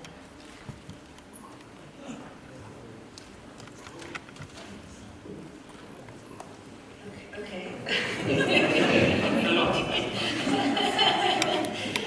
It's a very loaded question. I mean, it might seem like a very straightforward question. It's a very loaded question, and it's actually a question we are asked a lot. Currently, there's very little scientific evidence to support a link between space weather and terrestrial weather. And I've always had a very sort of mixed opinion on this. If we're going to go, because as a researcher, I'm really for data sharing. In research, we give everything away. There you go, because that's what we're about: knowledge generation, knowledge sharing, data sharing, etc. And one of the ways in which we collaborate is by saying, when we live in Africa, we've got all this African data, and there we go, let's have a partnership here. But on the other hand, when you're trying to run a business and you're trying to develop applications ahead of the competition, that data has a value to you, so you have to keep it close to you. In the global landscape, there are, and especially since the space weather now, space weather has gone leapfrogged overnight from being a research-only sort of occupation to being something that is a service-driven occupation. And so in the international community as well, there's this big debate about the value of data sharing for space weather services. Because in space weather research, the only way to really move is to data share. But then if you share in the operational context, then your domestic capability becomes internationally available. And that makes it very, very complex. So I don't have an automatic answer to your question, but I can say that we are participating in a number of debates around this. And at the heart of it, if we're going to be an innovative society, if we're going to lead through innovation, we're going to have to data share, and we're going to also have to increase the value that we see in research and development, and increase the ground value in that respect. That's a good yes, and suffice it to say, that's a really good question, as we saw. So, Madam Program Director, back to you. Thank you very much.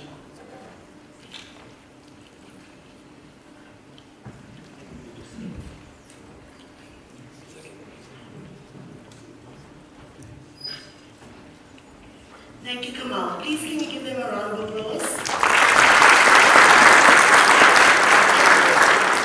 Can we have a Spring Day round of applause?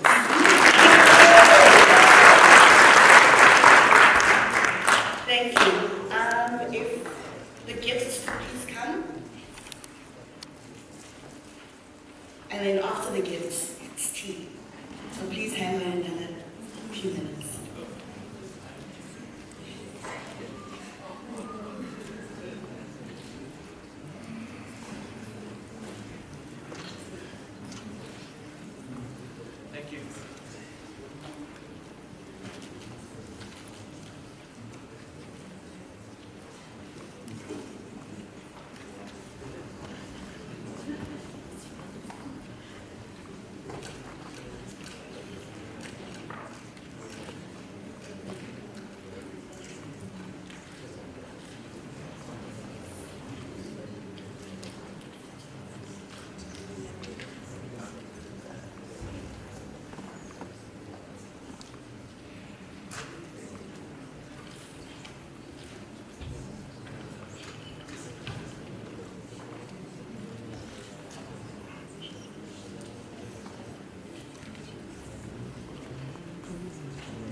Thank you for your patience, ladies and gentlemen. Exciting to me as an entrepreneur, and I'm sure a lot of people in this room would bear with me.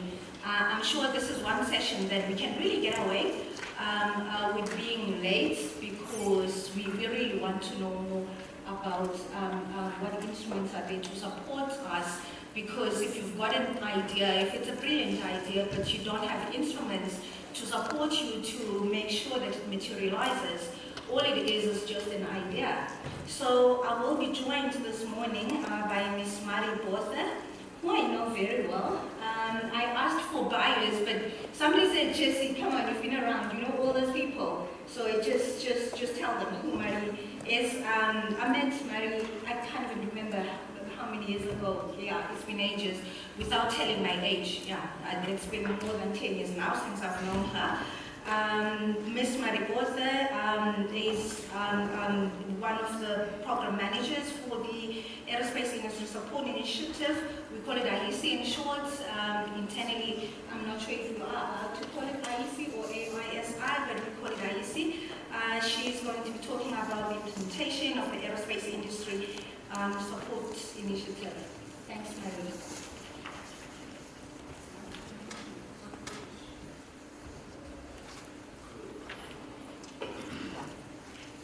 Good afternoon. Sorry, I don't even know if it's afternoon or morning anymore. I know we're in September. I've known somebody, there's a lot of you in the audience here, we all grew up together, literally starting out fresh-faced and now still fresh-faced, some of us, Jesse, but not all. So I'm going to do a bit of an introduction on the AISI, IEC, whatever you want to call it. Let's just call it hopefully efficient and assisting industry. So that is the aim of it. I'm going to go into a bit of an introductory slide. It's always difficult to do this presentation with people that actually know the program so well and know what's working and what's not working. So hopefully this gives you a bit of a fresh idea. I think a lot of you also know me in various capacities. So I thought let me just do a little bit of an introduction to put it all in context, because especially on the space industry, you guys know us and my group, what we do for, that's not necessarily part of what we do in IEC. But so the Aerospace Industry Support Initiative is hosted within the CSIR, and literally, I'm better at industry support than I am at this thing. There we go. Literally, we aim to fulfill the CSIR mandate of getting science, technology, and innovation out into the industry, to better fulfill the lives of all South Africans. And that is why these programs are all hosted within the CSIR, and it gives access to industry, to CSIR expertise and CSIR infrastructure. And we're at that interface. So, and it builds on what the CSR mission is also to really collaboratively innovate and localize technologies for South African solutions. So the AISI then itself has got the objective, the areas that we traditionally focus on is aeronautics, space and defense. And then we've included recently marine manufacturing industries, and we've also brought in the mandate to look further into all advanced manufacturing industries, with the emphasis being that it has to be manufacturing. Every industry support program or project that we implement is focused on technology and within the manufacturing industry. It has to be to the benefit of industry, and it can't be research. Okay, so it's not. We literally push out technologies into industry for improved competitiveness, but also in a sense we can help you within the CSR to de-risk some of the technologies that might be of use for you. So within the context of my, if you guys see my business card, my actual job description, this is the largest part of what we do within in my group in the CSR. But a lot of you came across us in the last year is on what we do in the techno-economic assessments, where we did a project for the Department of Science and Innovation, which looked at the economic case for space science and technology. And this is not what this presentation is about. This is with my DTIC hat on. So if you guys can just, I have split personalities that the majority of you have experienced, so please, this is on the DTIC side of it. So we look, the biggest aspect that we invest in is into technology-based supply development. We're looking at industrialization of technology. A big driver, obviously, is industry transformation. So there's an active drive to transform the industries that we service. We look at creating jobs, and also the type of jobs that we look at creating through these interventions has also got a massive multiplier effect. And then a big driver through the economic recovery plan is also looking at import substitution and then export promotion. So some of the characteristics that you guys all hopefully would know about is if you look at characteristics of the industries that we service in advanced manufacturing, but this is specific on aerospace, we produce complex assembled projects which has got a multi-tier industry, and it's led by OEMs. And companies that operate at the same tier have similar challenges. But if you fix that, the lower tier suppliers can serve multiple markets. And this is the area of growth that we're implementing with the DTIC. Is all of our interventions focused at upskilling your lower tier industry to then hopefully service multiple markets and not just be dependent on one market. So some of the tools that we use, a lot of you have been through our technology road mapping exercises that we do for industry. That's how we build technology strategies for industry, and then within that look at scoping projects that we can support that falls within our mandate. We do a lot of technology de-risking for industry. A big driver in the past for the manufacturing, recent past is on additive manufacturing, where that would be a good example of where we would, if an industry player comes to us and says, listen, they're interested in additive manufacturing for this specific component, we can tell you, we can de-risk it for you and say, this is where you should focus, it can and can't work. We're doing value chain mapping and analysis, and that we did for the space industry in the last 2 years. A big driver is market research in the sense that we assist industry to really make sure that they use all market intelligence when they position for a specific technology or product, and then within that, obviously, it's a component of business case development. Being a fully government-funded support initiative, the main driver is on impact. So all of the projects that we undertake with industry has to achieve a certain level of government-supported impact. So it's very small, I can't even read it on this screen, but it would be, and we gather this information on an annual basis and then, give it to the DTIC. And we also publish this in the impact reports if you go on our AISI website. I've lost all control. It's there at the website. So you are more than welcome to just go and dig around. But the general idea behind this slide is just to tell you that it's technology that we're chasing, it's job creation that we're chasing. And over the past 5 years that ended in 2021, or it was actually 6 years, we did 121 industry projects with various industry players, not just within space. So that's the only thing. It's within all the industries that we service. These are the programs that we implement. So the newest addition is the sector-wide accreditation program. So you guys please don't get confused when we are doing medical devices industry development. Our mandate has broadened, our name has not changed. So I think we should keep it to IEC, not say specifically aerospace. But yeah, so we are servicing all more advanced manufacturing industries, and that mandate is new from this financial year. Technology-based supply development is where predominantly the industry players in this room have benefited from. The secondary one that the industry has benefited from is industry development and technology support.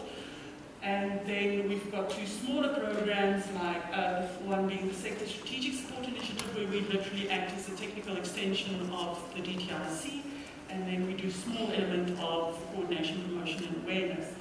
I heard in JC's opening remarks, you guys want to know how you get access to it. So traditionally, when you see calls or things published by IEC, if you want to participate in the technology-based supply development, there traditionally would be an expression of interest, and then through that way we get industry to say that they want to participate or not, and then we will follow that up with a technology roadmap. And the industry development and technology support is traditionally a bit more of a development project by nature, and they would be identified through a call for proposals.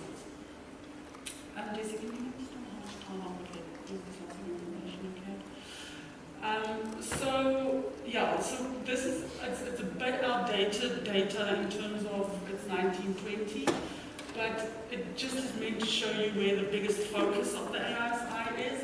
It is in the technology-based supply development. That is our main area of investment. And then sector-wide accreditation programs are secondary area of investment. Those are the two major ones where we funnel our support into industry too. So this is how we look at the industry that we are supporting. We've I hope some of you have seen this. We segmented into technology streams and then servicing product markets. And here you can see space is one of the product markets that we do service from within our support. So the technology streams is aerostructures, propulsions, avionics, sensor and surveillance systems, information systems. We added maintenance, repair, and overhaul, and then we are looking if there's any other subsystems that does not fall in that category. I'm hammering on the impacts, but this is incredibly important. In any government support program at the moment, we need to make sure that we address societal benefits that is imperative to government, and this is what we drive. Our projects are really, that's why it remains a competitive process for industry development. This is just to give you an indication of the type of projects that we did in these areas. The presentation slides will be available to anybody that does need it. So I'm not going to go into too much detail in here, but if you can see in sensor and surveillance systems, we undertook 7 projects with 7 industry players in 2019-2020. Yeah, that's outdated information, but it's just to give you an idea. And then within every one of those, in any one, well, let's just stick to propulsion. I don't know where I am anymore.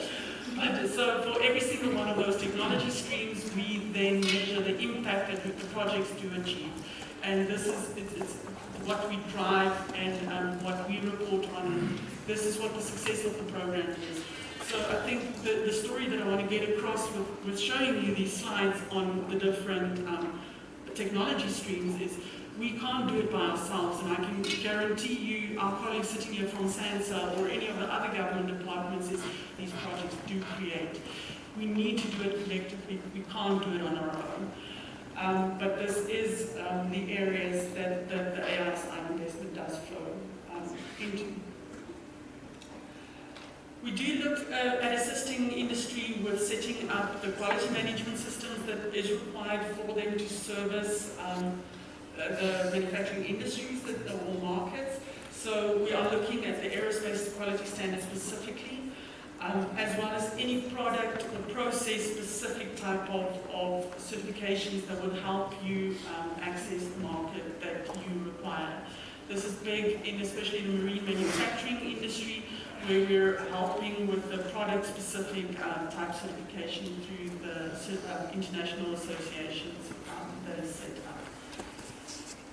The small thing that we do on coordination, promotion, and awareness is we partner with the Aeronautical Society of South Africa, where we showcase our projects on an annual basis at the conference that is held. And you guys hopefully have seen Lucy and Konki in the exhibition stand that we were in yesterday. She also coordinates a young professionals network on an annual basis as part of our coordination, promotion, and awareness. I think not even our generation was lucky enough to have a national product that the industries worked on, and that's how our colleagues that are a little bit older, they know each other in the industry because they all worked on a national product. And that's what we're trying to help coordinate with this young professionals network, is just so that people get to know each other across organizations and then also enhance collaboration in that way of just knowing. We're also partnering with some foundations. The main one is the Sakikamba Foundation, where we assist the young professionals, assist them with their STEM outreach. This is my last real slide, then I've got a few examples of projects that we undertook. We need to localize. Industry is desperate to increase local usage, and we need to make sure that the manufacturing industry in South Africa is healthy and sustainable on its own, sustainable. So this is a small thing that we're doing through the DTIC. We do not have limitless budget, and really we don't. And we try to do the best that we can with this budget. But we're looking at developing new South African capabilities. We're looking at establishing local supply chains and promote the intra-industry collaboration. That's a big thing that the technology roadmaps has enabled us to do as the AI side. We get to understand the capabilities of each industry player a lot better, and through that intervention we can really help set up collaboration among South African industry. We're looking at import replacement through access to local infrastructure and capabilities. We really need to work together as a South African industry. And then we're looking at enhancing the capability of the South African industry by proactively finding out where you guys need help. So please, if you are saying that we're missing the plot totally, give us that feedback. That is what we need. We host industry days twice a year as a minimum to try and get that feedback, but you're more than welcome to chew off my ear just now over coffee. Just first let me have coffee. We're promoting innovation and international competitiveness of the South African industry that we need to do as a collective of all the role players within the national system of innovation. We need to pull together with that. And then we promote you guys on a global platform. So this is what we're trying to achieve through our support from the DTIC. Colleagues, the DTIC has been very actively supporting us as an industry since 2006 when the AISI was established. The budget's not shrinking, that's positive, I suppose, and so thanks. We need to extend the gratitude to the Department of Trade, Industry and Competition.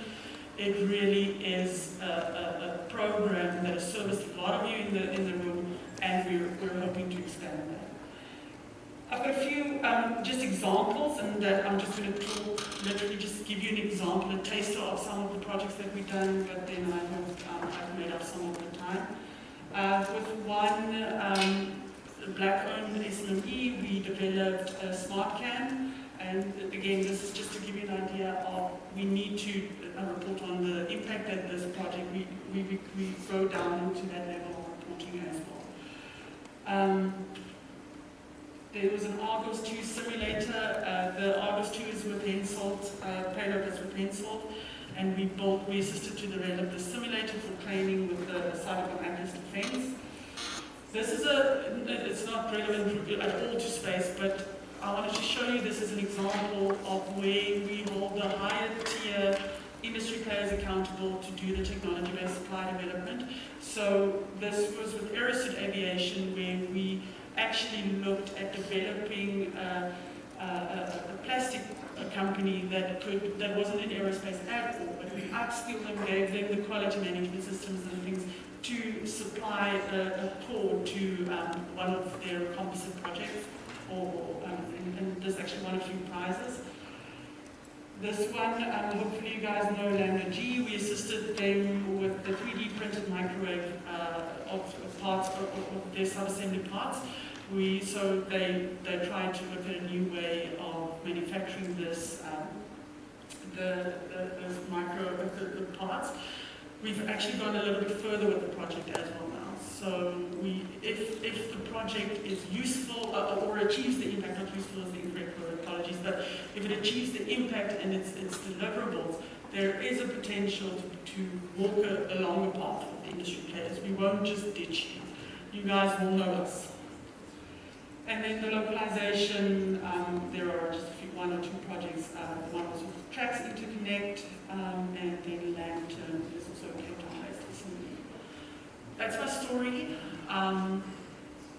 By all means, colleagues, we need more industry projects. We need to make a bigger impact in the industry. So please, if you can't get hold of any of us, get hold of Lulu. She owes me for this presentation. You can bombard her as well. So she knows how to get hold of me. But please, we can only achieve this impact if we work collaboratively and collectively. And we were at a company yesterday, sorry, that's why I wasn't here yesterday. And the first time we meet these companies, they're like, are you serious? There's no strings attached. Guys, there's no strings attached. We are here to service the industry and to improve manufacturing in the country. Thank you very much.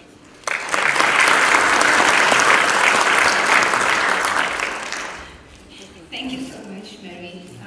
And yes, there are no strings attached except for the fact that we need to change the status quo of the country. And I like the fact that you said if anyone who has experience in working with you believe that you are missing a mark somewhere, you're open to listening to them and seeing how we can improve that, because we cannot do it on our own and you guys cannot do it on your own, because most of the time we say you as the government and us as the industry instead of us as a collective. We need to change that, and thank you so much, Mary, for the presentation. I promise to respect the time so that, timies do not complain. I'm going to ask Dr. Chimangazo Matamba, who's a researcher on the Space Science Department under SANSA. She focuses on the space weather products for navigation applications. Thank you so much. Please give me a round of applause.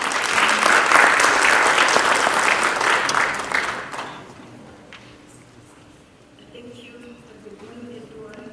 My name is Chimamanda Matamba, and my presentation is about space weather products for navigation applications. The outline of my talk is as follows. I will just talk about the sectors that use this GNNS application, and then show some examples of GNNS dependencies, and then also the products that were developed at SANSA. Dr. McKinnon in the morning has already gave a good introduction about what space weather is. Then I'm not going to again talk about space weather, as like she has already showed the video of what space weather is. So like I will just go through this slide. So but the most important parameter that I want to highlight in this slide is total electron content. As she has mentioned, it's an important parameter for us to monitor what is happening in the ionosphere. So it helps us to see what is happening and then how variable our ionosphere is. So total electron content is defined as a line integral of the free electron density along a given signal path between the satellite and the receiver. So like when there is GNNS signals, sometimes they are delayed due to the delayed a signal from due to total electron content, and then this total electron content, as you can see in this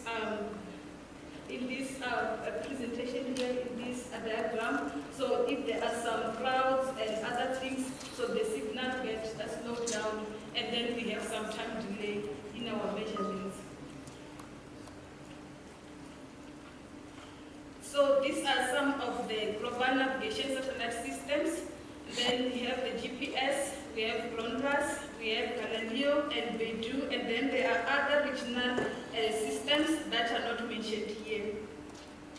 So other sectors that uses GNNS applications, as Dr. McKinnon presented yesterday, she showed some of the sectors that uses GNNS applications.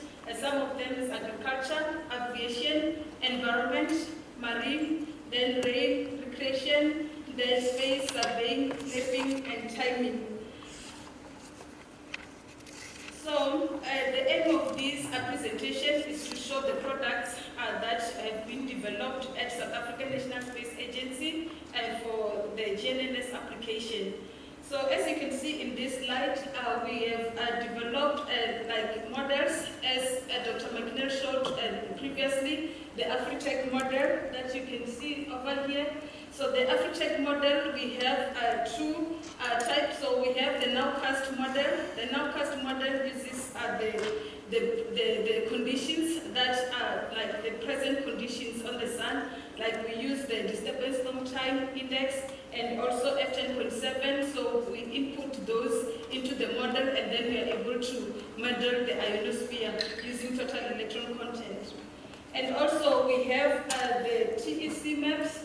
As you can see here illustrated, so here we are only using the data from South Africa, just because of like South Africa is where we have a dense data, but over like in other countries over our continent, like they don't have data. So that is why we had to we need a model just to get some data in those parts of the world where there is no data.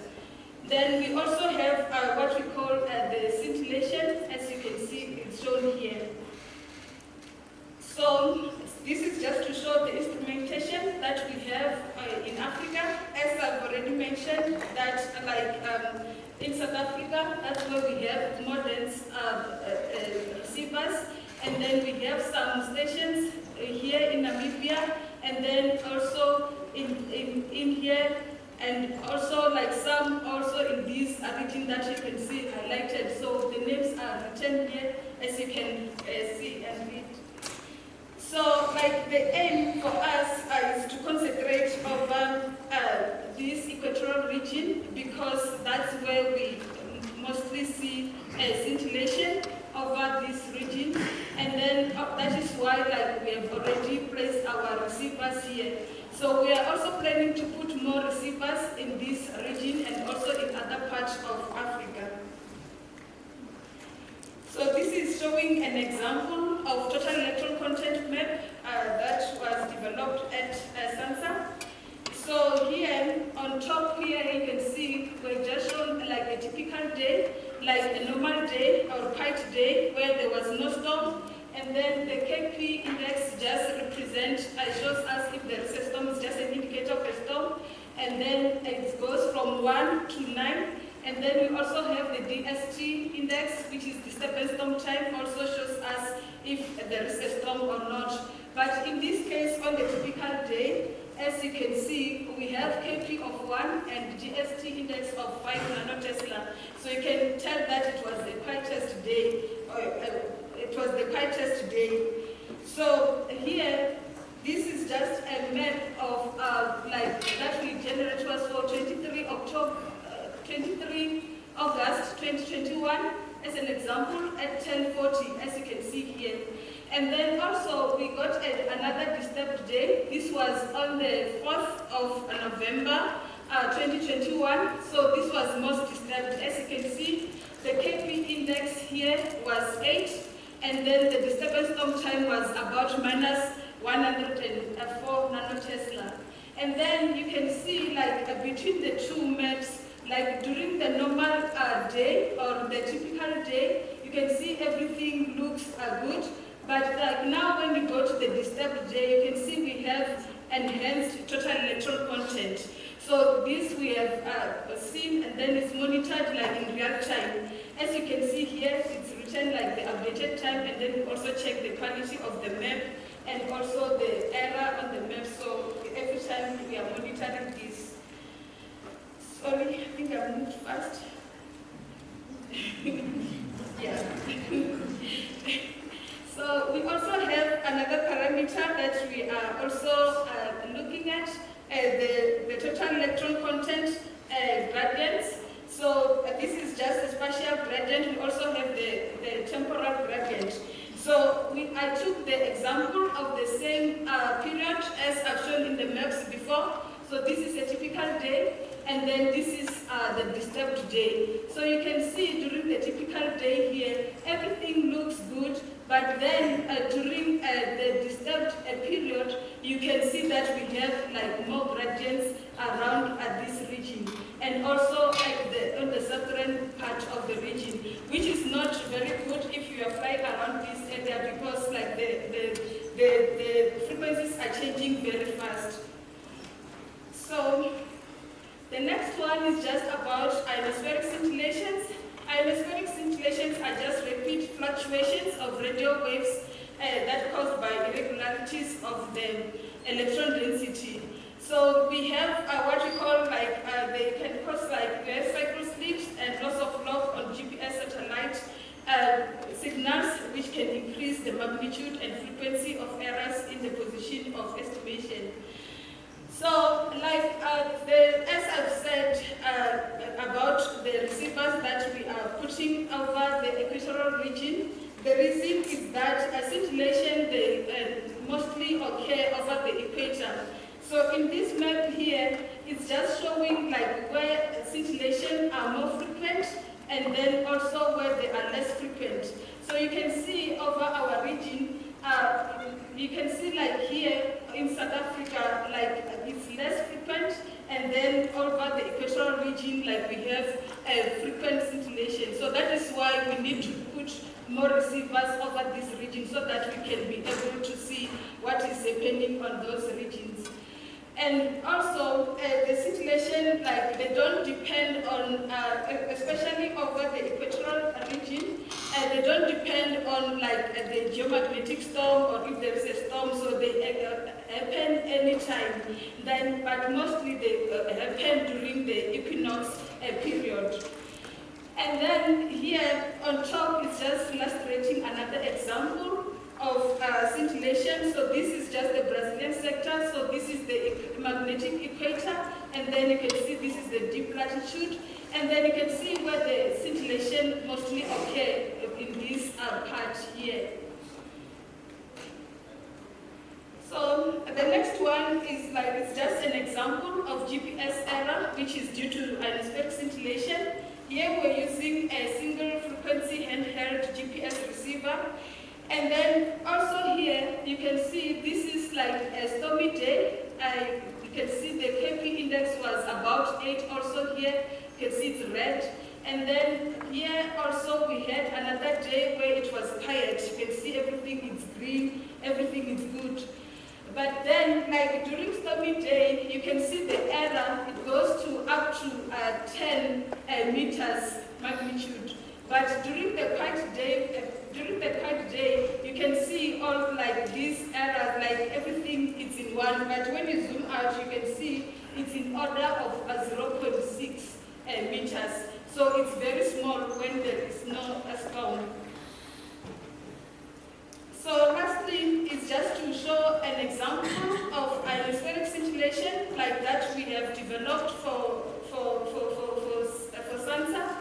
So this is just showing an index and amplitude scintillation, and then also this phase index. And then here, like this yellow shaded region that you're seeing, it's just showing the daytime, just to indicate that it's the daytime period. And then the gray shade is representing like the nighttime period, so that we can like see, or like the forecasters can be able to detect that, okay, that this is now a nighttime period. And then here we have like the thresholds based on the ICAO requirement. And then like we have the low scintillation, and then we have moderate, and then we also have the strong S4 values. And then similarly on this other plot on the bottom part. So you can see on this day here, so this is observation from one of our receivers, which is in Kenya. And then you can see on this day we observed a strong scintillation. So you can see it goes up to a red, and also here it goes up to red. So this is an example of a scintillation that we are observing. So there are many products, everything is in near real time. Then even like now when I'm speaking, like we are busy generating them. So I think that's it from my side. Thank you.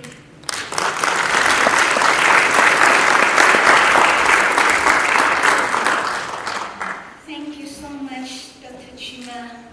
I don't know if it's just me, I'm just getting goosebumps. You know, thank you so much to you, Advocate Lulu, for putting this session together. This is just a demonstration of how rich we are in terms of technical know-how. I was really getting a crash course in terms of how we can use this weather products for navigation applications. Thank you so much, Dr. Chima. I was just sitting there connecting the dots, and I'm saying, you know, everywhere I go, people say Africa is the darkest continent. And yet we are the richest continent in terms of natural resources and human resources. Really, if we don't change the status quo, we would have no one to blame but ourselves. So we really have to collaborate. And even yesterday when Mr. Mudau was talking, he was saying collaborate, collaborate, or perish. I mean, we can tell even from this morning session, when CS and Lee Anamalai were talking, they gave us, you know, a brief overview of how rich we are in terms of our space heritage.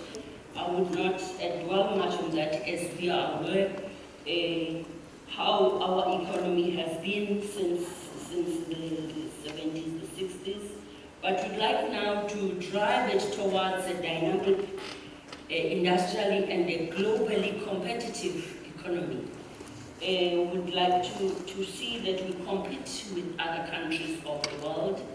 We also are part of regional groupings of the world, whereby we can have partnerships and collaboration and see how we assist the industry to thrive. Having said, having spoken about competition, we also need to see a equitable and a socially responsible environment. An environment that will be conducive for investment. I hope and you know that our president has been going on some investment drives across the world. The TTI is one key institution that is supporting that investment drive.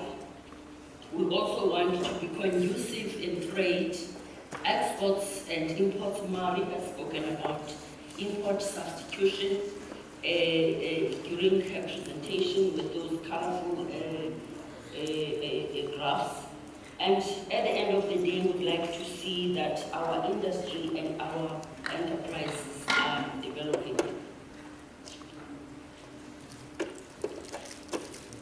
Now moving on to what is our role as the TTIC as far as space affairs is concerned. There is a legend as far as this is concerned who is in this auditorium today, Advocate Nkumatela. He's seated right at the back there. He's one person who is passionate about space law, as he a long time ago went to study this. I will not say which country Advocate. I will not divulge that part. However, the South African DTIC role emanates from the legislative mandate, which is the Space Affairs Act of 1993, which provides for the minister to actually establish the South African Council for Space Affairs, SACSA, and this SACSA is a regulatory body that regulates all space activities in the country. I must preempt a question that I will, from Anonymous, which I think will come at the end, about me talking about legislation of 1993. We have been hard at work, actually, with DSI and our other stakeholders, trying to review this legislation, because we've realized that it's very much outdated. At the moment, it looked at controlling of dual-use technologies. However, as I have given the introduction of us want a competitive, user, social, responsible economy, we needed to review and come up with a new legislation. So much ground has been covered on this. A draft bill is available. We have consulted major stakeholders. We have been to various governance structures of government, the ASA clusters, the G6. Let me not bore you with, but we've covered. We have seen everybody, and everybody has given us the support that we need new legislation in the country, new legislation that has to assist us support the industry, that will create an enabling environment for us to actually see the industry growing day by day. So this draft bill is under consideration at the ministry in preparation for cabinet presentation. More on the South African Council for Space Affairs, which is the body I have mentioned earlier on. We have also seen that this body is not only there as a regulatory body, but it must also see that the space policy, I'm not sure if some of us know that we've got national space policy in the country, but everything else that was said today and yesterday is actually implementing that particular space policy. So within the council and the legislation, we have been mandated to see that the national space policy is being implemented. With all the science and technology, all the mosaics that we have seen these past few days, capacity building in STEM, that is also emanating from the national space policy. As I've said, the council is there to regulate through licensing, authorizing space activities. That means if you want to launch a satellite, you'd need a license to be issued by the council. And you also need to register with the council if you are having space activities that you are operating within your country, and sorry, within your industry. So in that case, we are trying to ensure that we comply to the international treaties that I will talk to briefly now. And South Africa is party to 4 of the 5 international treaties. A treaty on the principles governing the activities of states in the exploration of the use of outer space, which is the main space treaty, which is also known as the, what is that name that you usually call it?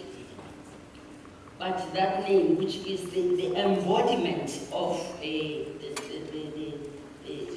space regulation. So the governance of space is based on these treaties, agreement on rescue of astronauts, and a return of the objects and astronauts to their original countries. The Convention on the International Liability for Damage Caused by Space Objects, this was mentioned this morning by Liafo. Hence, it's important that we authorize satellites or space objects that go to outer space, because at the end of the day, any incident or accident that occurs as a result of launching that satellite, the state is liable for that. So there are various regulations that talks to that, hence authorization is important. The next one is the Convention on the Registration of Objects Launched into Outer Space, the Registration Convention. As the Council, we are obliged to keep the national registry of all the satellites that have been launched into outer space, and we share this information with United Nations Office on Outer Space Affairs like regularly, so that they are kept abreast. As said, we have not yet looked into being a signatory of the Moon Convention. However, we have undertaken some research as to whether South Africa is ready to do that. We are seeing some countries like the United States, Luxembourg, and others, they have started to come up with some legislations as far as how they can explore and exploitate any resources that are coming from the moon. South Africa is still a bit shy and is saying we are not going to be doing that for now, or we don't want to actually put ourselves in a cage which will make us not participate in the exploitation and exploration of natural resources from the moon. I know that South Africa is very rich in natural resources that we get on Earth, so we have quite a lot of experience in doing that. Probably this is an area that we must look into as well, so that we can get some resources from the moon.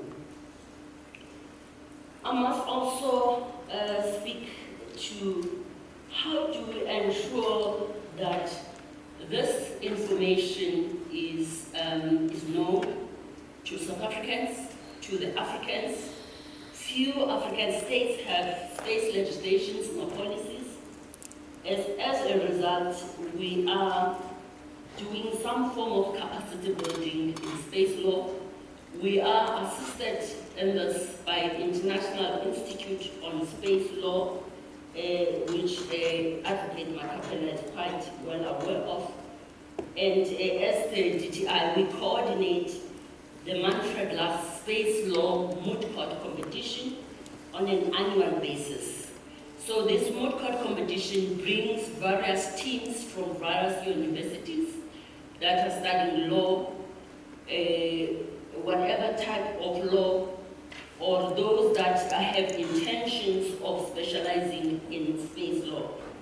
The competition is held in 4 regions. We are one of the regions, Africa region. This year, we were surprised with the first newcomer competition, Midlands. State University of Zimbabwe has won the African Moot Court, and they will be representing Africa in Paris on the 20th, 21st of September this year. In the past, yes, that's good. In the past, the competition has been between South Africa, UP, University of Pretoria, and Nigerian universities. They have been keeping the competition between themselves in the sense that they have been winning throughout. This year we became happy when we realized that a very first comer that has never done this competition comes up tops. I must also say that University of Pretoria won the finals in 2018, if I'm not mistaken, in Bremen, Germany. And that was the first African country or team to win this competition ever.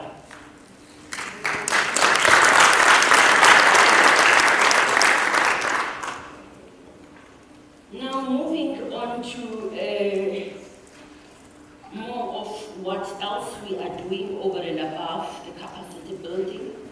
And we will also participate in development of space industrial development framework, and we've been doing this with the stakeholders. And I think more of what Mari has spoken about is some of the areas we'd like to do here. Would like to see that this industry is advanced, and would like also to see it being broadened in terms of the participation. Hence, transformation has been the key word here. Within the space industrial framework, we have done some mapping of economic activities and opportunities in South Africa and in Africa. We have realized that we will not be able to move forward if we leave Africa behind. Hence, the GTIC has been a major push in the Africa Free Trade Association. More of the space industry involvement for us have been including the revamping of the industrial parks, industrial clusters, and we would like to call upon small space companies to be part of these industrial clusters. Over and above that, I've spoken to the broadening, the participation, and my colleague at the end they will talk about that. This is one of the incentives that we are in the process of looking into with our colleagues from DSI. I don't see my colleague here now. And SANSA. I think everybody who is here is aware of the Howtech facility, the AIT, Assembly, Integration and Testing Facility. It's a facility that requires some upgrade. As the GTI, we see responsibility for us in also participate in ensuring that that facility becomes the state of art that is required by this industry. Over and above that, the GTIC provides a number of incentives that my colleague will talk about now. Such incentives, they are there to support investment facilitation, innovation. There's one of the innovation incentive called SPI, SPII, not SPY. The productive assets, export promotion, and bulk infrastructure. Thank you very much for listening. As I've said, my colleague will continue from here with more information on the incentives. Thank you very much.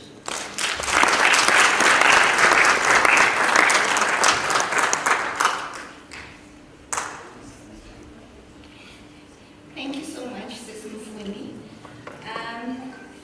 I guess you can all now understand what I meant when I was saying I'm sitting here getting the goosebumps, because I think all these ladies were sitting together when they were doing their presentations, because it's almost as if it's one person that prepared them. I was sitting there concerned about you, Donald, as the only thorn in this session, that they involve you, because, I mean, everything that they've said is just connecting the dots from what Marie had said about the support in import substitution and export promotion, and Symphony is now talking about responsive regulations to support the industry to ensure that, you know, because to be honest now, as somebody who comes from the private sector, we've always felt like it's easier to import in South Africa than to export. But I'm very glad to hear that there are discussions, and you guys are advising that to ensure that the regulations are really supporting the industry instead of creating the bottlenecks. Now, Donald, I trust that they have included you when they were talking. Please help us out in terms of more of the incentives. Thank you.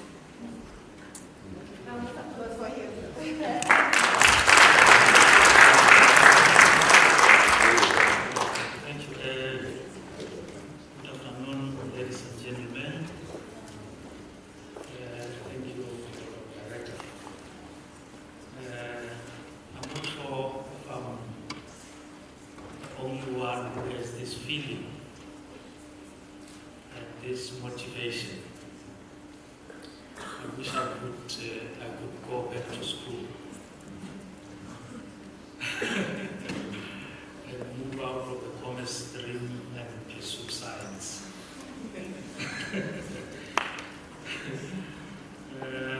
Always sounded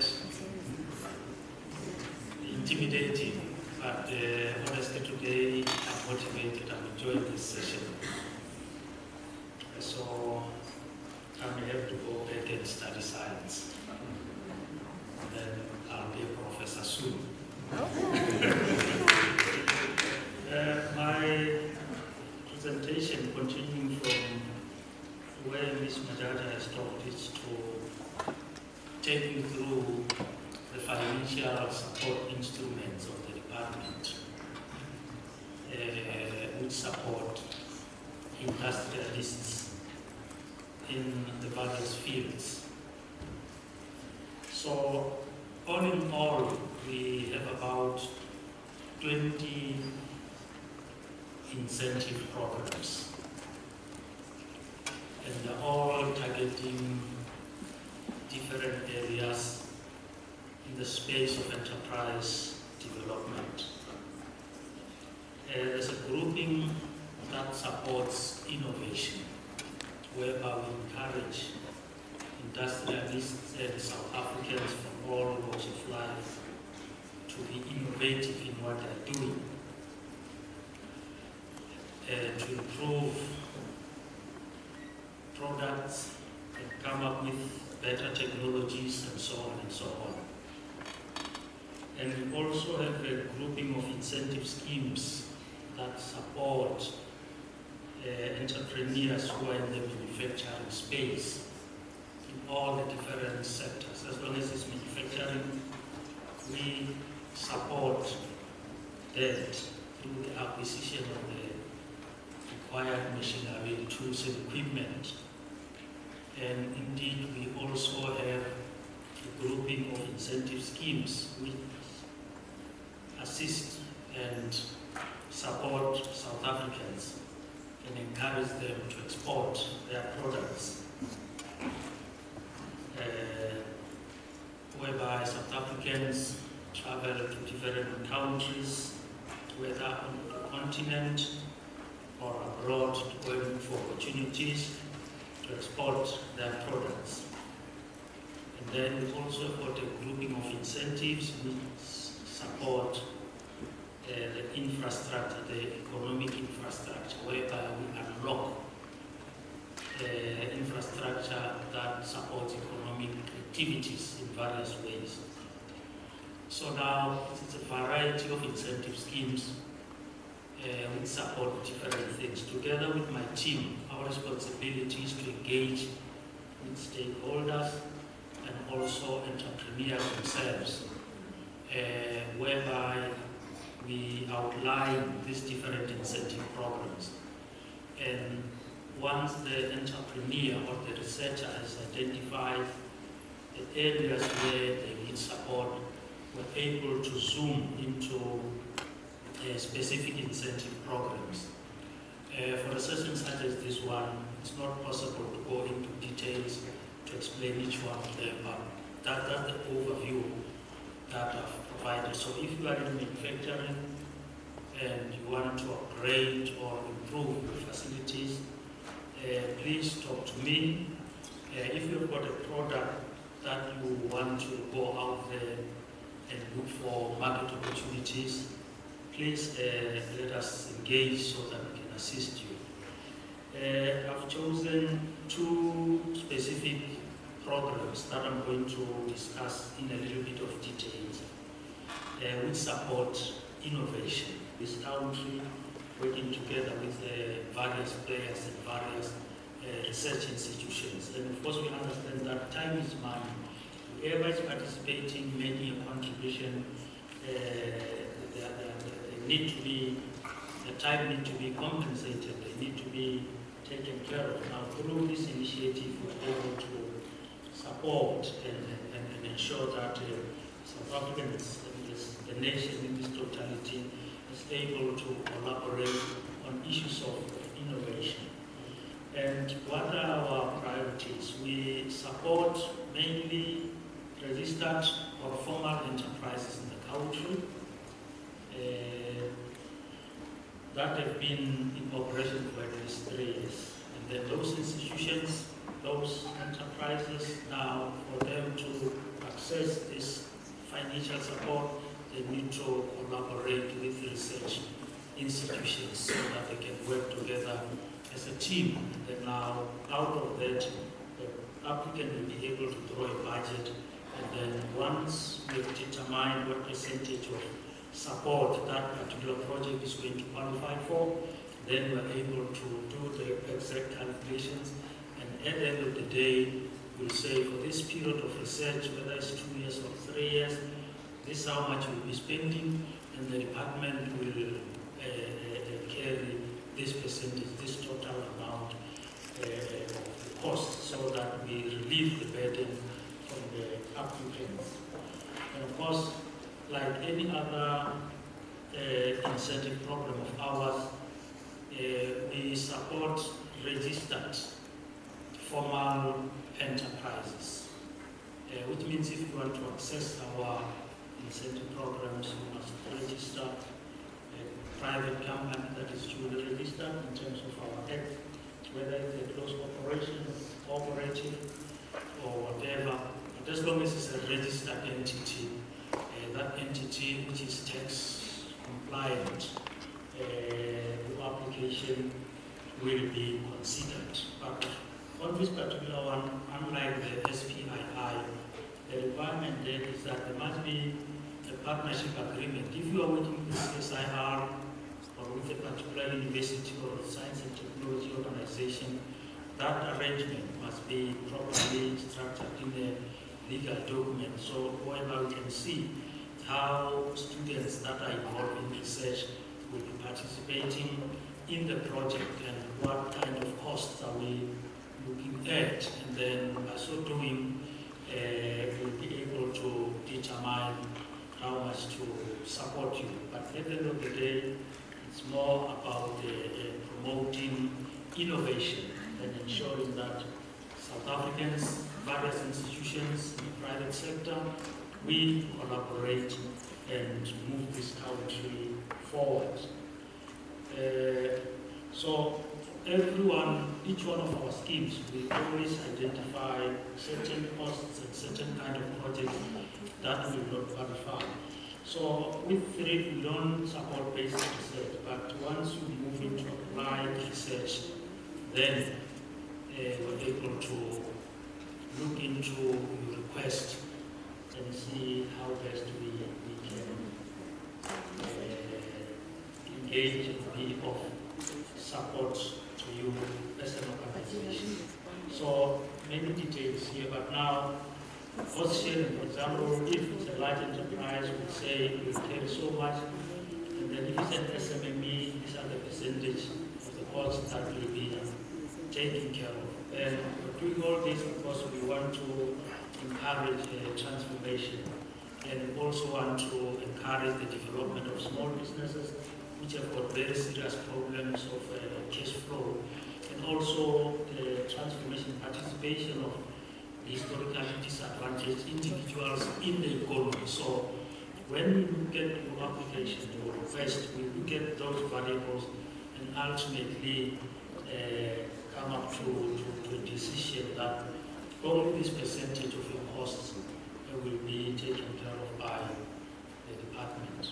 So in a way, I can say it's a memorandum. Now, when you put in a request, and you know the kind of things we've been looking at, now you align your proposal to our requirements, and then that improves your chances of being supported. And if your chances improve, it means you are assisting us to transform the economy, you are assisting us to promote innovation, and you are assisting us to build better economy. And there are certain costs that will qualify, and there are certain costs that will qualify. Like we will not pay for the VAT and the taxes if the total cost is $1 million rent, and then out of that we're paying a certain portion for VAT and the like.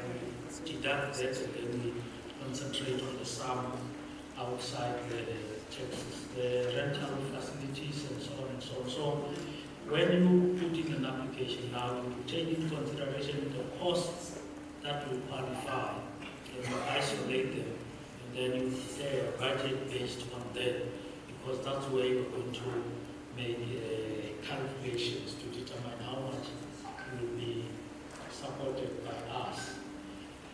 So in brief, those are the issues.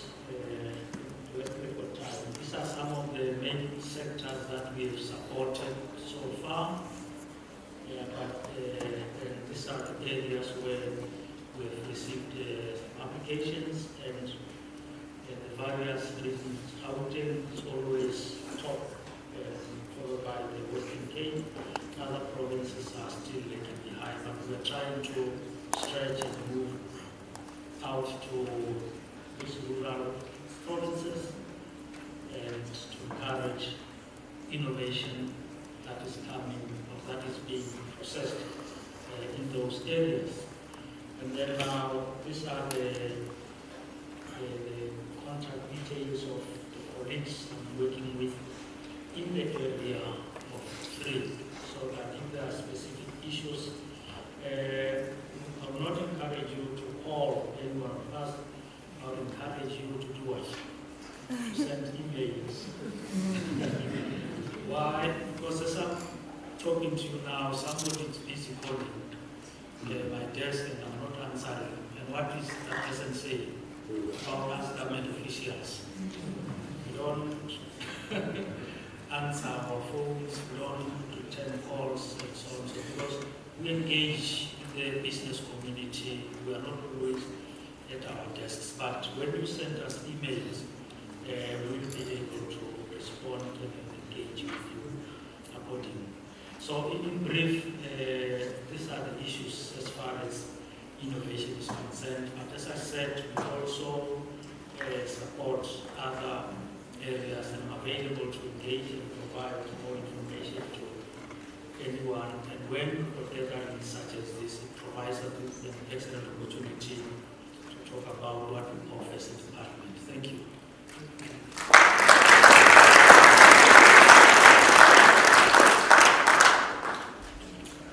Thank you so much, Donald. I do have to mention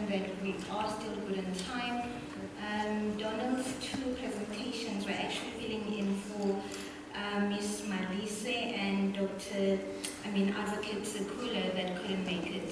So yeah, we are still good on time. He did not take up too much of your time by presenting two presentations, and you have to agree with me that these were really relevant. We needed to hear more about this.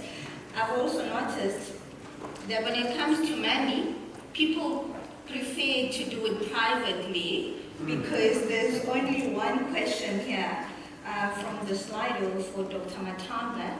I'm sure our presenters are going to avail themselves during lunch because I'm sure a lot of people would want to have a one-on-one sessions with you in terms of what they would like to know more. I've also noticed there's Janine Fredericks from DTIC as well, who's part of the Presidential Investment Pipeline. They support people financially and for non-financial support as well. So she's also available during lunch for questions, and I'm sure our presenters would be open to that as well. But I do have a question for you, Dr. Matamba. This one is from Max Mahwane. Max is saying, Dr. Matamba, please can you share an example of a typical engagement model with your customers that are consuming the space weather products?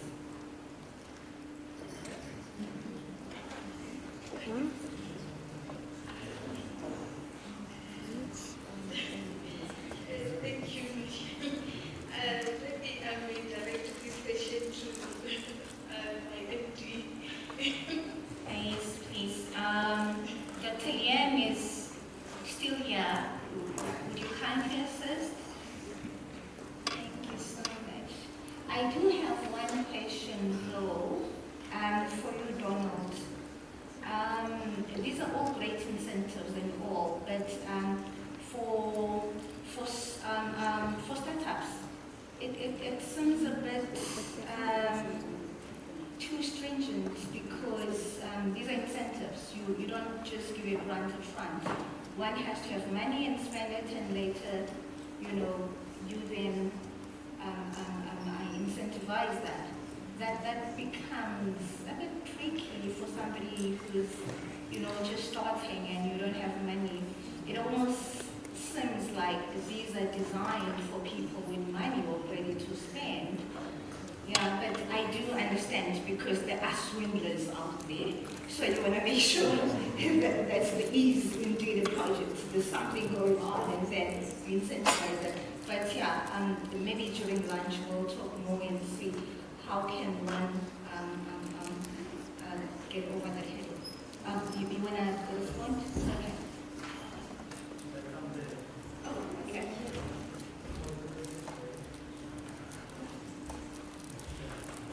Oh, yeah. That's a very important question. I don't want to sound defensive, but the people who are in this room are watching us. These are the taxpayers. And they really want accountability on us. Now, when a project is approved, in some of our programs in the past, we made funding available, ask you your account details and then transfer money in there. But the money end up being diverted and being used for other things, and then the taxpayers become very much angry with us. So we're trying to balance, but now when you balance it towards the left, somebody's getting head on the right. We just try to see how best we can make sure that every cent that's allocated to us goes into good use. Thank you. Thank you. Yeah, the swindlers are messing us up. Dr. Lian, would you kindly? Yes, absolutely. So this is a very good question, and one has to remember that, and we've tried to take into account the fact that we are not selling or providing or supporting with a product or service that everybody knows that they need. So we did to engage with our customers or stakeholders through awareness sessions. That seems to be the most usable and useful way of doing it. And those are sessions run between the SANSA technical team and the technical team of the user, where they look at what the user needs and what is available and do it specifically to that. So you could say the answer to the question is through tailor-made user-oriented sessions. Thank you. Thank you so much, Martina. Thanks, Ian. We'll talk more during lunch. Thank you so much. Thanks, Program Director. I'm sure we will learn. Thank you so much.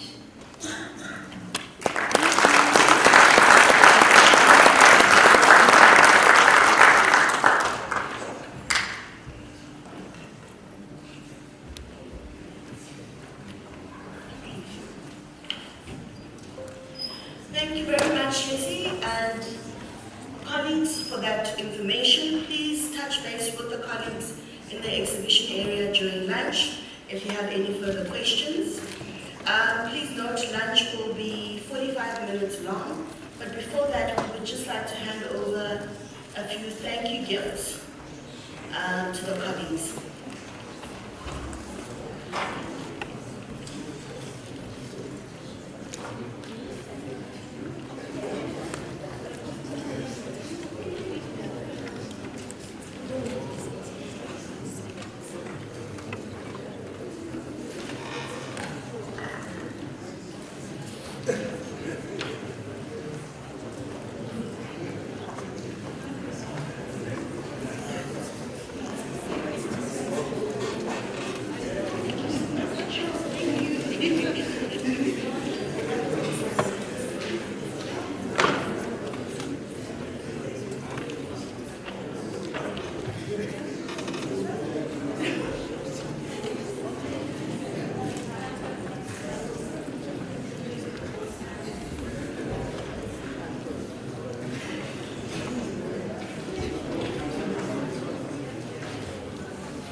Thank you again, colleagues.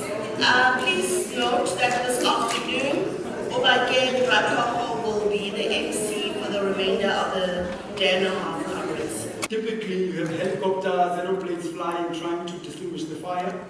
Can you have UAVs as well, perhaps doing surveillance and pinpointing the hotspots where the helicopters must do the extinguishing of the fires?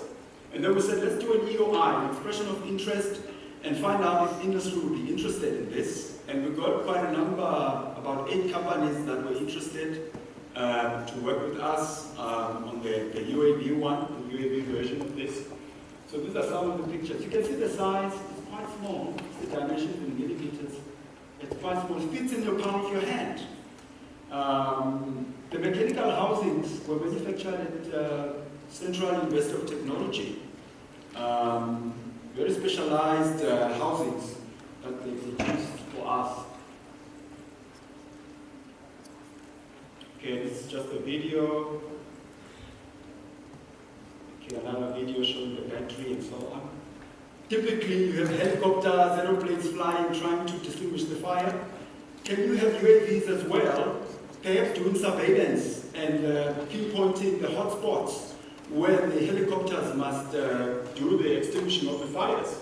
And then we said, let's do an EOI, an expression of interest, and find out if industry would be interested in this. And we got quite a number, about 8 companies that were interested to work with us on the UAV one, the UAV version of this. So these are some of the pictures. You can see the size, it's quite small, the dimensions in millimeters. It's quite small, it fits in your palm of your hand. The mechanical housings were manufactured at Central University of Technology. Very specialized housings that they produced for us. Okay, this is just a video. Okay, another video showing the battery and so on. We did our first deployment of our K-Line UAV last year. One of the amazing things about this project was that it was done in 3 months. In a matter of 3 months, we had a payload, you know, from the design of the payload to the deployments. In a matter of, it's October to March. So no, it's just over that, it's not really 3 months.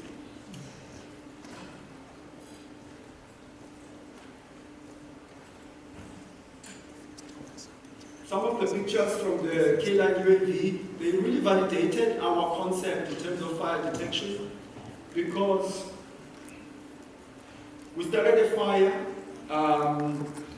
in the designated zone, and we flew our UAV over that fire to see how well our detector works. And we're actually finding out that if you compare it to solutions in the market that depends on thermal IR, our solution actually follows the flame of the fire. So the flaming is important. And the flaming can give you information about the wind speed as well, because it gets affected by the wind speed, which can help you if you're trying to fight the fire. So we started taking up some of these benefits of this concept that we've developed, which is different to what you get on the market. Because the solutions on the market, they give you a heat, it's a detection by heat. There might not be a flame there, it might be a hotspot, but it will give you a detection. So our solution gives you something extra in terms of the flaming dynamics.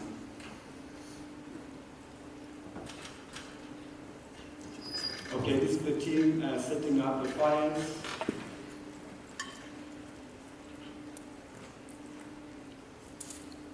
Yeah, so this is my last slide. So as far as the technology is concerned, we've also found out that actually there are other applications. So we started with space, and then we said let's try the UAV domain and see what we can come up with.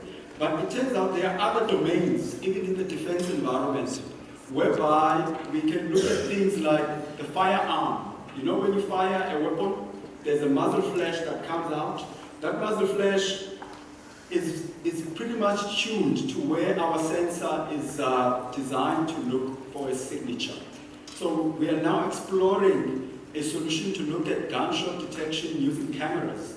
If it's a low-cost camera, you can couple it to a CCTV solution that is perhaps monitoring a gun, an expected gun violence area, so that you don't only watch the people, but you also can detect when weapons are fired, and you can send an alert, and you can use this in court as well as part of forensic evidence. So on that note, thank you for your time.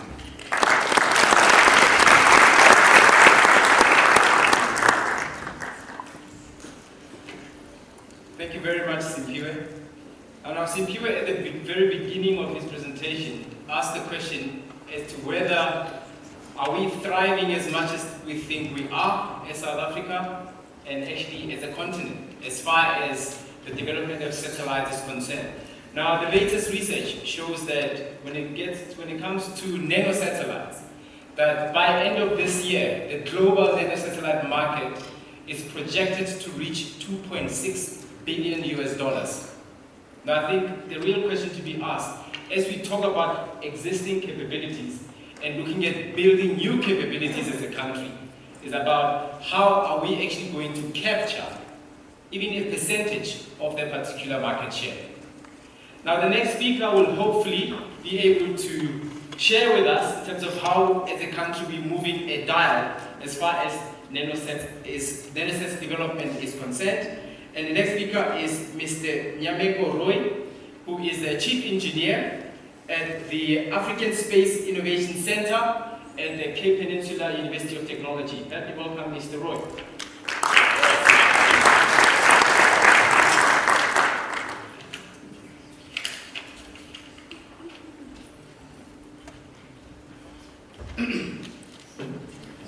Good afternoon, everyone.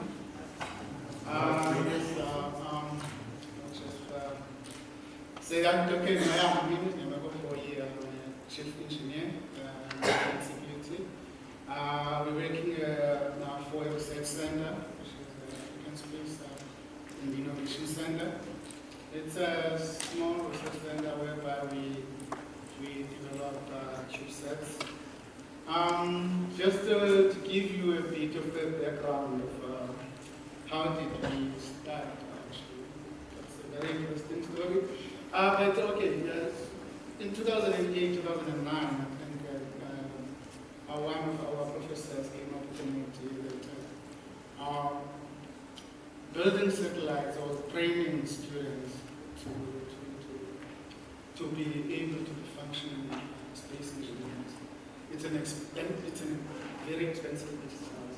So with that notion, we came up with a few, we found a few papers actually that come from, I think that there was one paper from Canada and another one from the USA about training students in such a way that the turnaround time is so quick. Like a student can write his thesis and at the same time be involved with the whole chain process of building a satellite to launching it to actually going further as to operating it. So we built our first CubeSat, which was Cube 1, launched in 2015. We had a very interesting payload. You know that HF frequencies, basically HF frequencies, they bounce off the atmosphere. You can't really penetrate the atmosphere. So there was this idea that we can calibrate antennas in the Antarctica.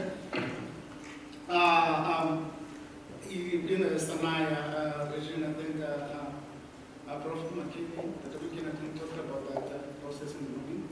So basically, for them to characterize those antennas, they have like antennas are quite big and long, HF. So the actual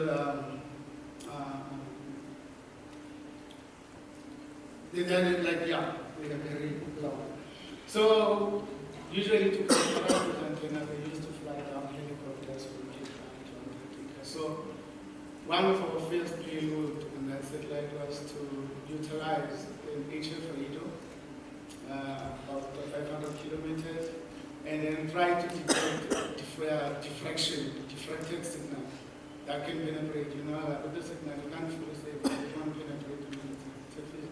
Ideally, it won't be penetrating the ionosphere, but there is an amount of power that will get reflected, and then we were hoping to achieve that. Yeah, the project, I don't think that it was heavily successful, but I do believe that it proved that there is a capability to do that. And then with that, I think there is a French university that we currently collaborating with to redevelop that payload again and then reutilize that same payload. Also with that, the Cube 1, we had a small, I saw the image from 1978, a satellite image that was taken in 1978. We can get so much data out of it. But now, with our little image, I think we had about 2 megapixel image on that first satellite. This was a student satellite. It took us about 3 years to develop. We managed to capture some very nice and interesting pictures, but at the end of the day, the main purpose of the entire satellite, students, they finally understood the work that goes towards image processing and image development for space purposes. Actually, just another fun fact about that. To integrate that, we had a little bit of space after we integrated the main payload, and then like what we going to do with a little bit of space we had. Now it's just going to ask the student to go to process that and this is so yeah, that is a very nice bring to the CubeSats for students. And then my main focus today actually is going to be the next part of our space industry. I mean, I can talk a lot about Operation Pakista, OSIMS, and most of you will remember that Operation Pakista was a government program that was started in 2014, and as part of the NTP plan, the NTP 2030 plan that was actually published sometime 2011, 2015.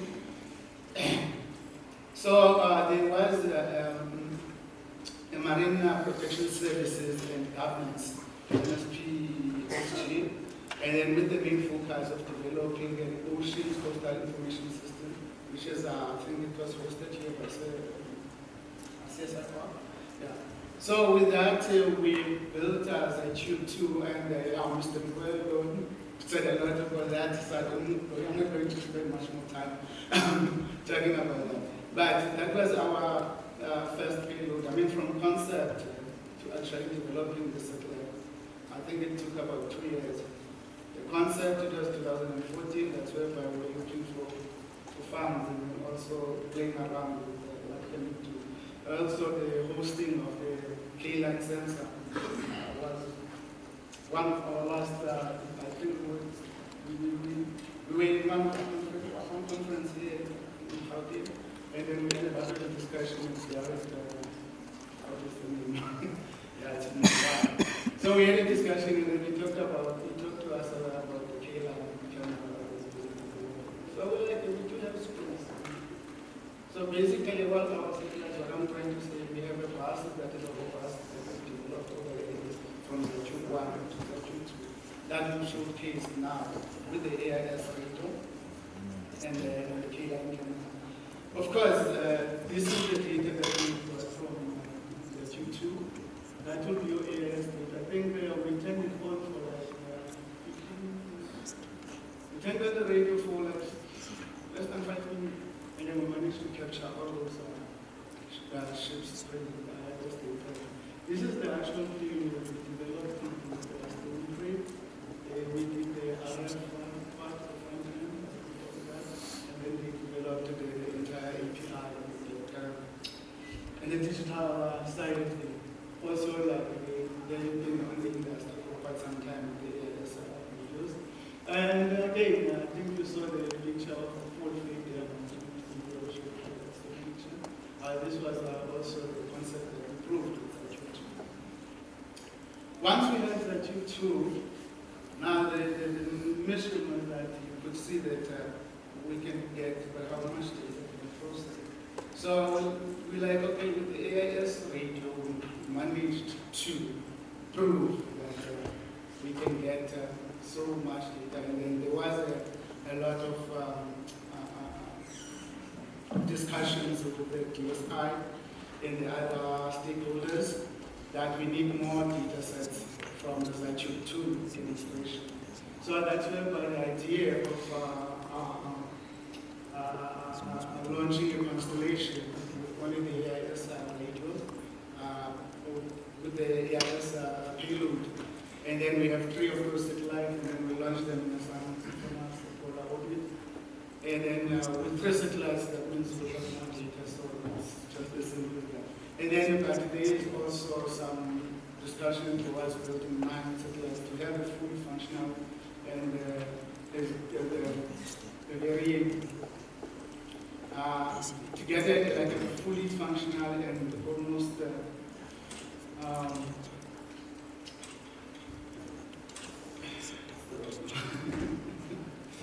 yeah, like okay, if we can build those 9 satellites, then we'll have almost real-time type of data. If we have 9 satellites, our calculation shows that if we have 9 satellites, we'll have the data calculations of the world. But now the deployment of them in space will depend, because I don't think that with the first satellites, I found that currently while we're operating the trade. They are so close, they are not nice, especially because we don't have propulsion systems.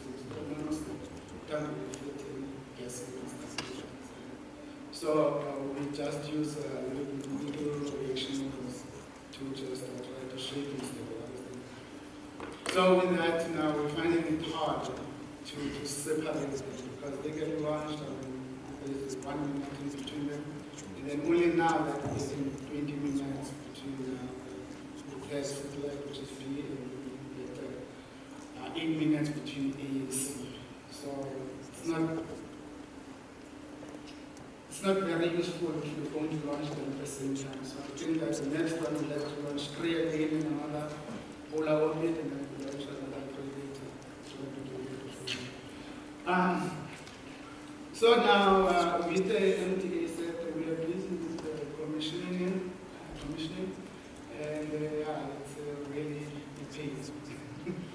But to just give you a little bit, actually I think our bus is very robust. I want to just emphasize the current bus that we have. The satellites were launched within an hour and a half later. We managed to receive their data, and also we managed to check the health status of the batteries and also the subsystems, all the checks. And we managed to upload some OPC and HMAX and the EPS, everything went well.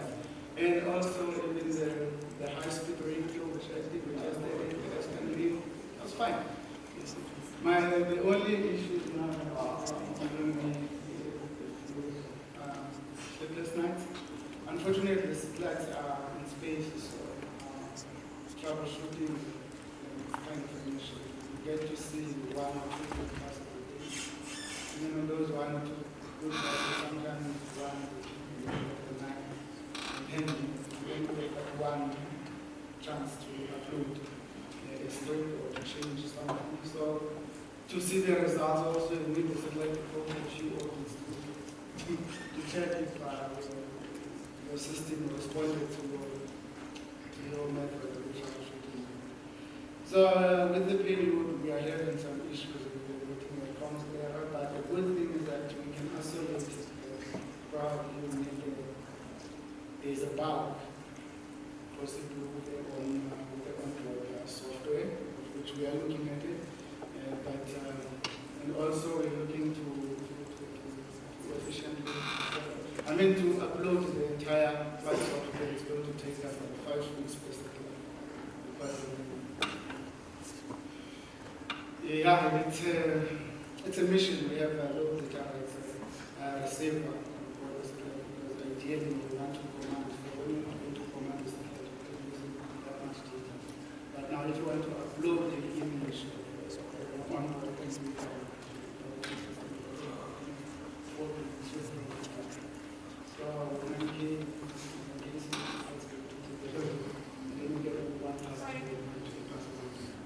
so yeah, now with that said, but we do have a plan in place to have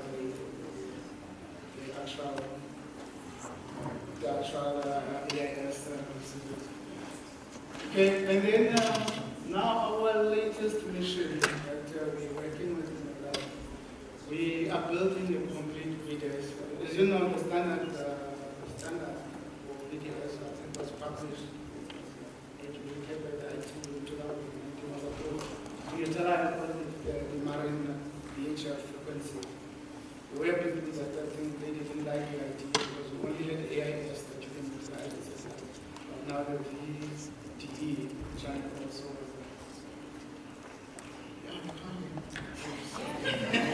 I thought that I had a big sorry, I apologize. I apologize. Okay, so the latest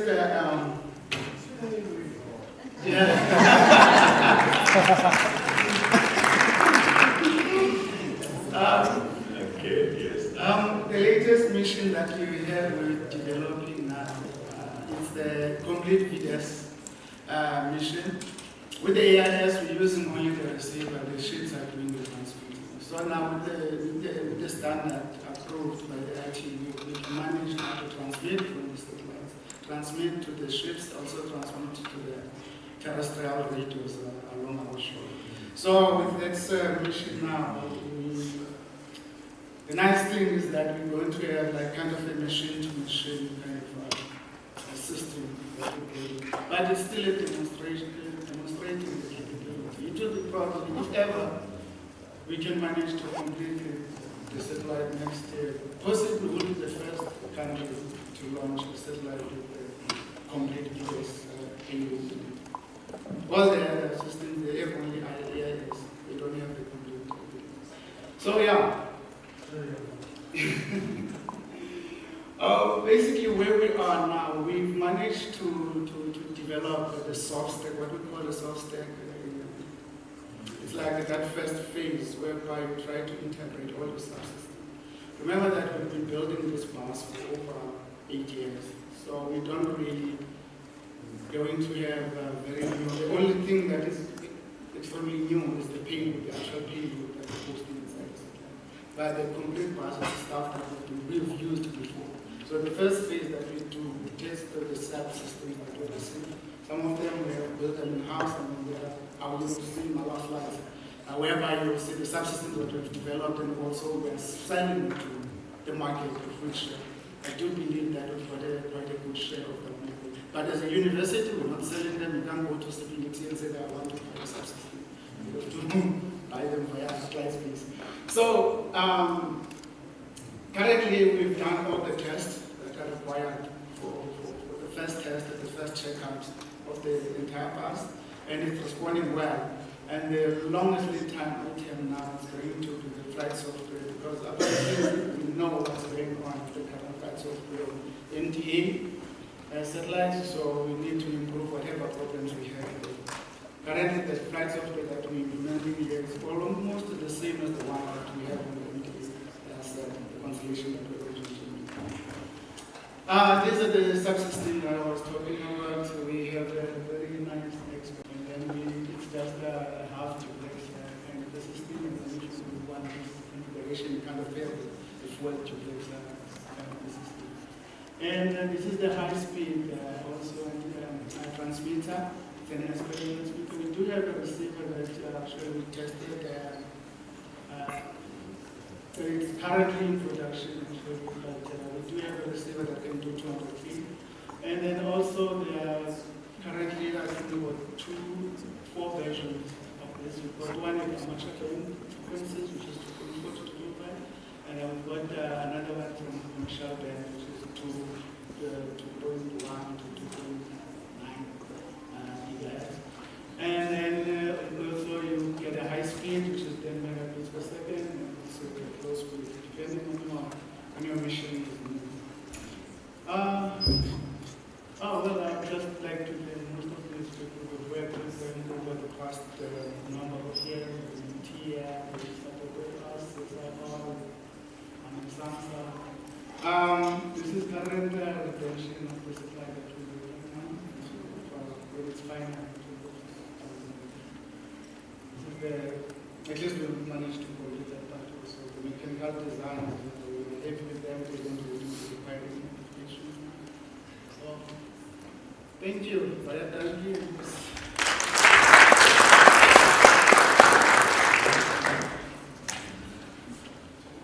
Thank you very much, Mr. Hoy. And before we move on to the next speaker, I just would like to remind you with regards to any questions that you may already have, and if you don't, I would encourage you to start thinking of questions that you would like to put to our panel of presenters. Those are the details on how you could go in and log on a question for us. And then lastly, there is also 2 hashtags in case you want to tweet or send any post on your social media platforms. Is hashtag SA-GEO 2022 and SND 2022. And with that, we're going to hear from Mr. Justin Witten, who is the engineering manager at SANSA. And Justin is going to share with us about SANSA's concurrent design facility. Let me welcome Justin.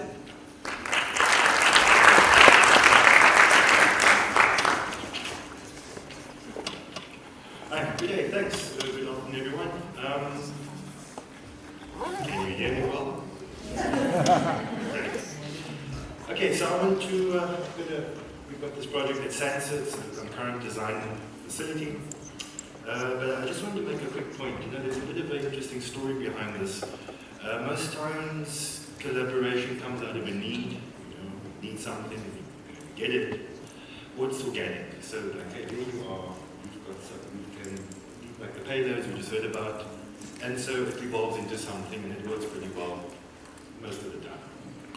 And there's a combination of these aspects behind the establishment of the CDEF, as we like to call it at SANSA. So I'll leave the story to somewhere in the middle towards the end. But let me just go through this quickly. I think it's time's moving on, and we'd like to move through to the next speaker. All right, so I'm sure you, for those of you not aware, I'm supposed to be asking what's concurrent engineering, because this is a facility that we do here, so we're going to first get this one right. So we've got to go back to the roots. Concurrent engineering comes out of systems engineering.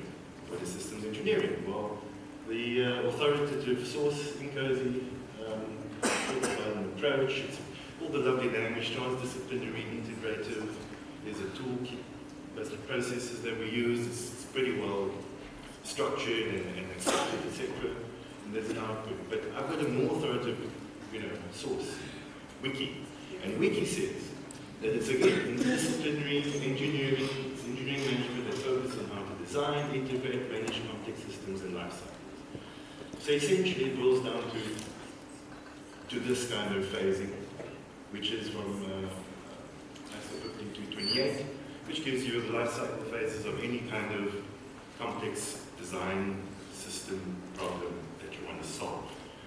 SANSA has then given it a similar reflection, and that's our kind of acquisition process. Notice that it ends the commissioning of the system to hand over to an operational environment. Okay, so that's where concurrent engineering thinking comes, and that's the process that we use.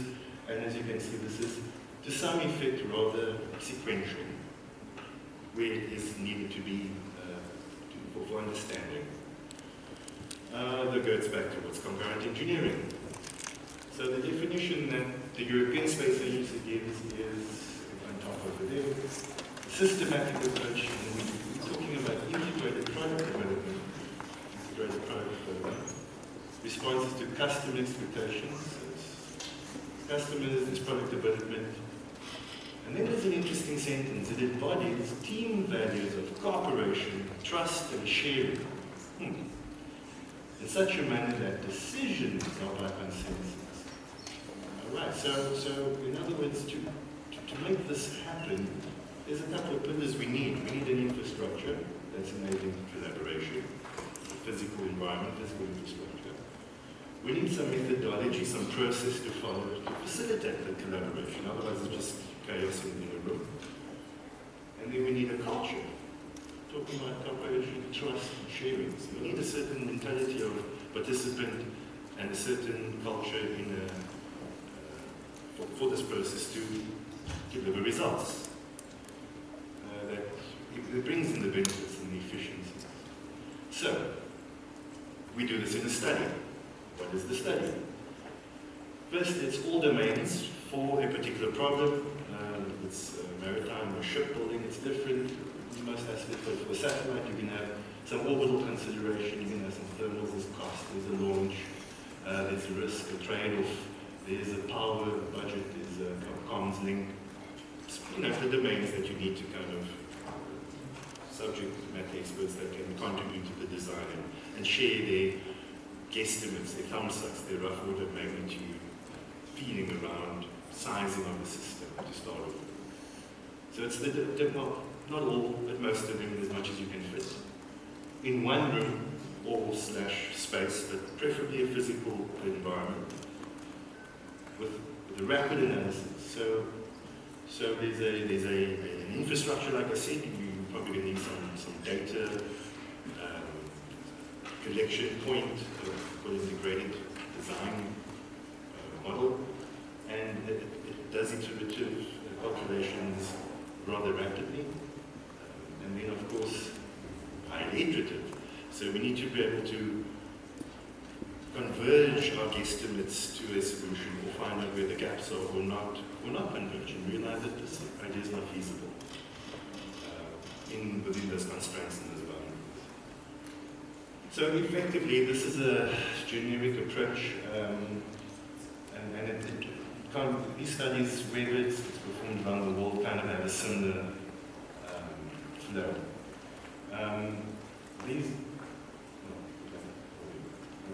So this is the kind of process. There's 3 steps. You've got to prepare, you've got to execute, and then you've got to clean up and post-process. Right? Anything in life. But the efficiencies are realized and the benefits are really brought out with the preparation. The setting of the agenda, the preparation of the presentations, delivered beforehand, days beforehand, to be able to line things up and prepare things, so that when everybody's available in the same room, we can have a very structured flow of ideas, posing the right questions and having very constructive, structured discussions. What is envisaged to come out of these studies, and this is really where the work gets done, where everybody sits together. Typically, you sit with your customer, client, user in the beginning, saying, right, let's understand the need, let's understand the constraints. You have some inputs here, you have budget, you have schedule, some technology constraints. And of course, as you engage with the customer, you unpack what is the intended outcome. Then start get the rest of the experts on board, and we have session 1 to N, that depends on how long the string is. And at the end of the day, you put together the report collaboratively, and it gets then signed or approved by the customer. So effectively what we're going to come out with is some artifacts, technical budgets, mass power review, some system architecture, preliminary cost estimate. The European Space Agency reckons that with this process that they use, they'll be able to get their cost, their uncertainty down to 20%, which, again, from a development project perspective, it could be anywhere up to 40%. I mean, you can have a hold on those kind of figures and an understanding of the system that well that your variation is not that great. This is really valuable. You can have some idea of model philosophy or options of that. Technology list, in other words, what do you have, what do you need to go and acquire or create technologically. You get a better idea of your time frame, schedule, and of course your equipment list that will be necessary. We would like to say that for space missions, concurrent engineering effectively gives birth, conception of missions that turns it from an initial idea into a full system description. This is kind of just a representation of how we like to see the different domain specialists interacting on, let's just say, a satellite level with, let's say, the other segments of a space system. What is important is that collaboratively, these are two maybe different environments, but inputs and outputs need to be exchanged in such a fashion using this platform, this collaborative technological platforms that we've put in place at SANSA to be able to get to a successful mission that's launched into orbit. So this is the story, right? There was a need. The need was for acquisition management role in SANSA to be better supported. So learning from the past, we were thinking, well, what is in our control? SANSA, space engineering, is not supposed to kind of build satellites or components and compete with the industry.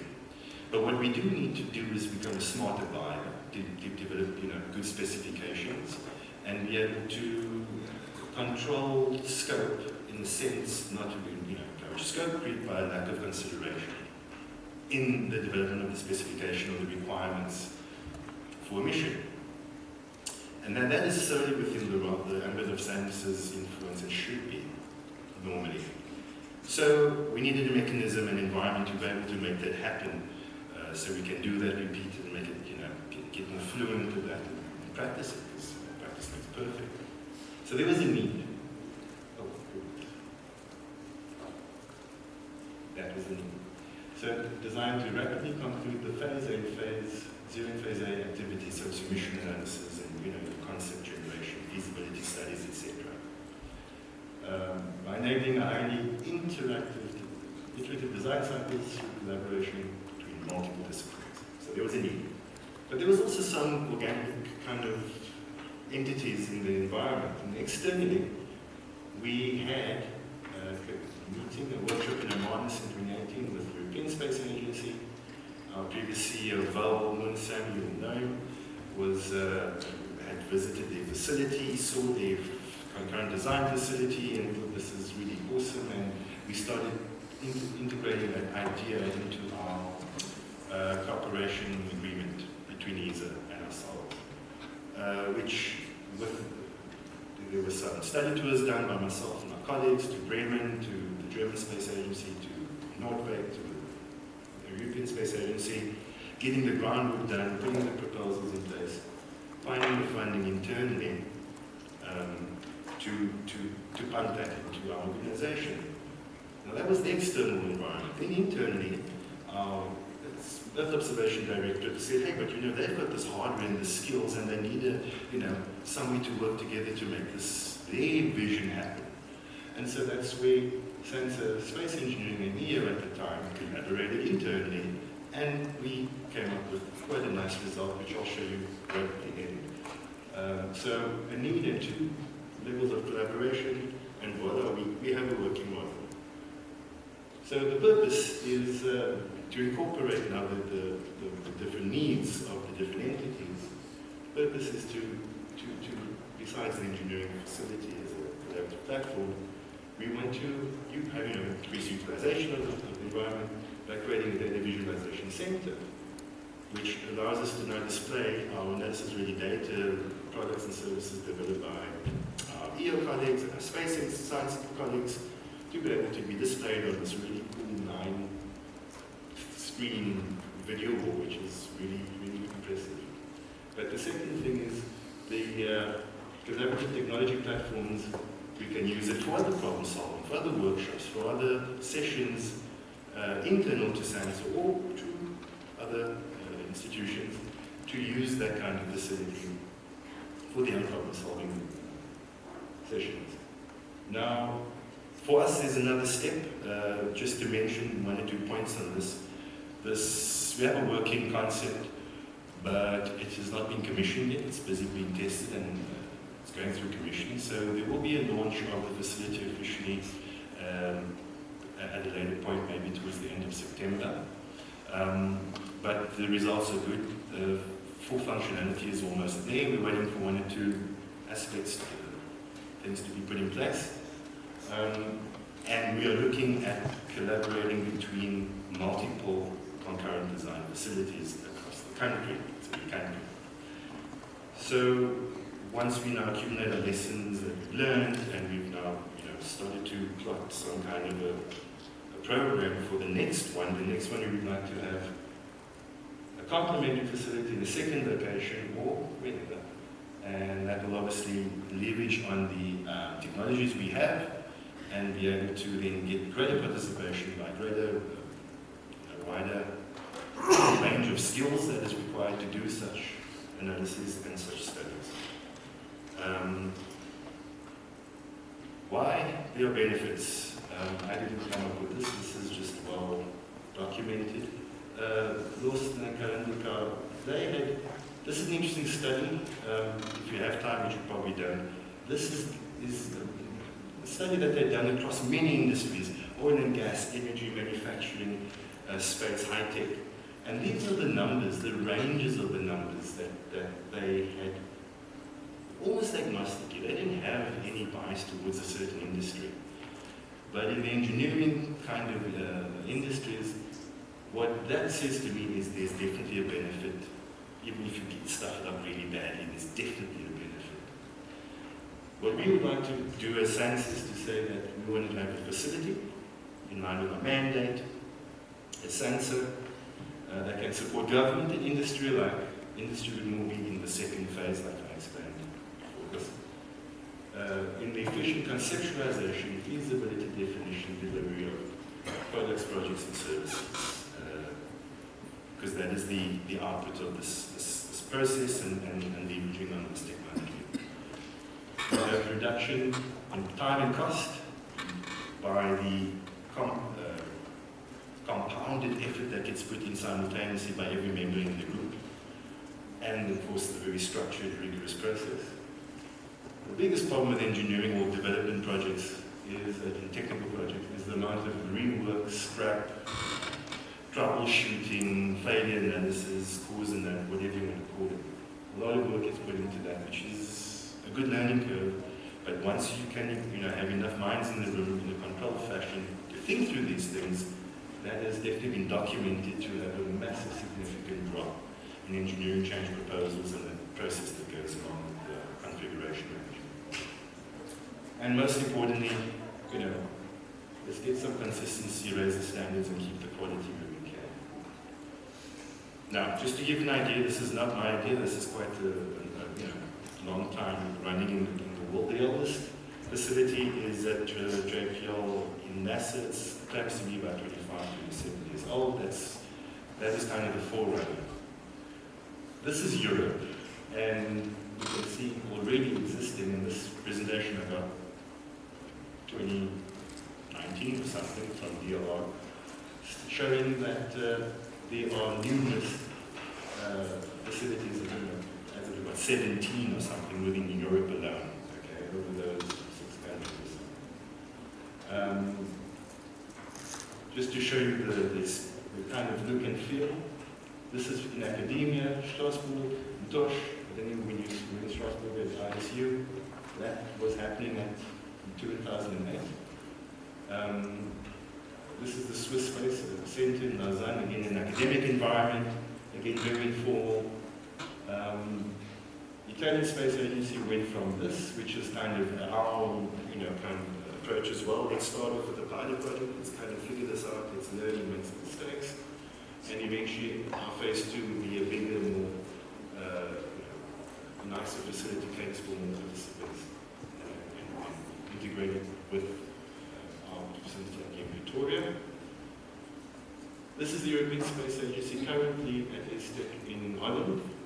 And what they looked at is, instead of a room, they're looking at a facility. So the idea is now, how do you add the comforts and the creature comforts to a study? They have a drumbeat of 2 sessions a week, Tuesday and Thursday, 4 hours per session. They literally lock the door, and you can be in for 4 hours. You've done what you have to do, but you're not kind of, but it's a 4-hour session. So you need to have breakaway rooms, you need to have toilet, washing facilities, kitchen, etc. The Germans have been duplicated that, again, in a bigger sense, including more spaces. Globally, this is what we're looking at. Again, all over the world besides in Africa. And I think we should be proud. I think we should be proud to say that we are now being able to put our flag down for Africa. These ideas around the concurrent design facility in Egypt, etc., I don't think it's of the same magnitude or scale or capability.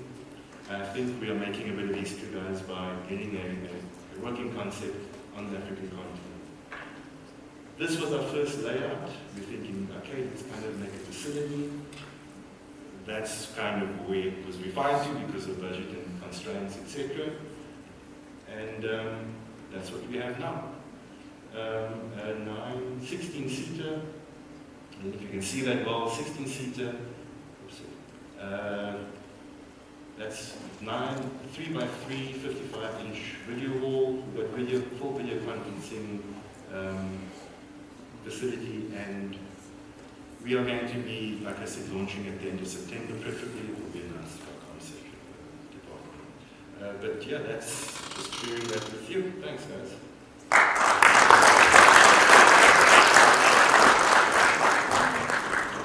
Thank you very much, Justin. Now, I have noticed that we have about 5 minutes left before the hour and a half that the session has been allocated. So may I kindly ask for your indulgence as we welcome our last and final speaker from the University of Stellenbosch. So happy welcome, Dr. Petois.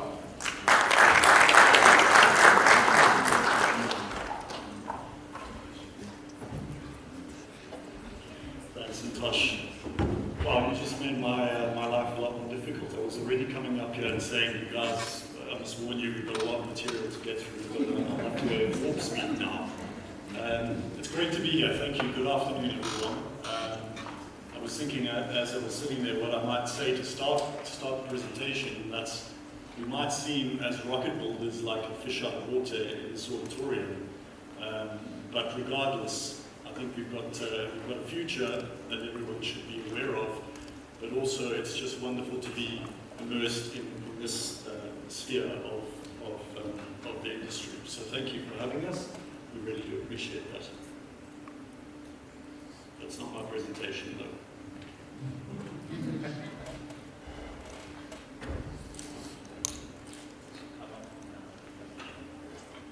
No.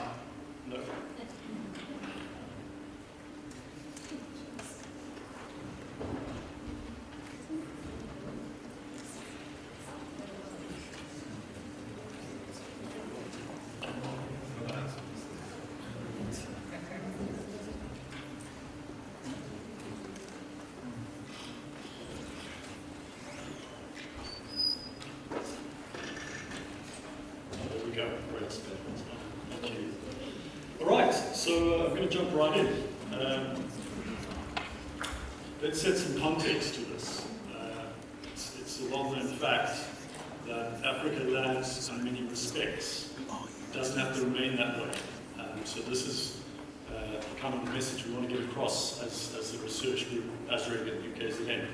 So to set the scene, let's look at space access. Which countries have space access around the world? We can divide it into three different classifications. Advanced, and these are well known. America, Europe, China, Russia, India, even Japan. Then there's another category that I will term established.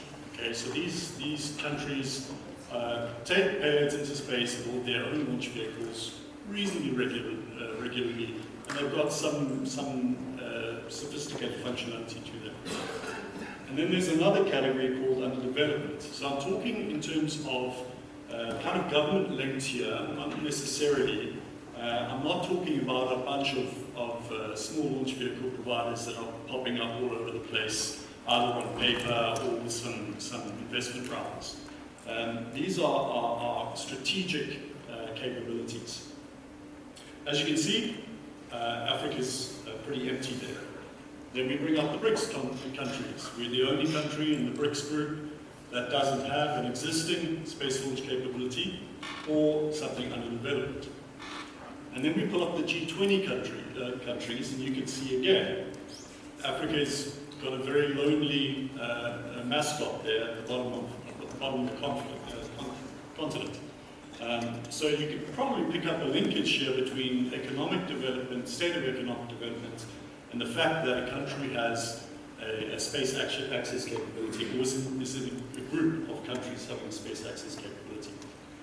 So obviously, the first question that anyone will ask, if they know how much a space launch capability actually costs, is why would a poor region, a poor continent, a poor country want to set something up that can take its own payloads up to space if it's so expensive? Surely there are other more important things to be worried about. Well, you can ask India that question, and I think their space agency and their space program has done that country tremendously well and has been hugely beneficial. But addressing some specifics here, there are real, tangible advantages and benefits to having a sovereign, independent ability to access space. So that is, firstly, to access the next frontier in terms of the economy and in terms of the military theatre, the defense theatre. Secondly, to stimulate the aerospace and space sectors, which are largely underpin many areas of rapid growth in advanced or more advanced developing economies. And then also to bring business to Africa. I'll talk a bit more about that at the end. And then to generate, and this should not be understated, what I term a powerful and uniquely, or a tiny unique sense of hope and pride, which is very, very important for this continent, even this country. So what do you require if you're putting up a space access capability? I thought of 4 things here. It might not be completely inclusive, but here we go. an array of people, a wide variety of people with highly specialized skills. That's a prerequisite in a variety of different areas.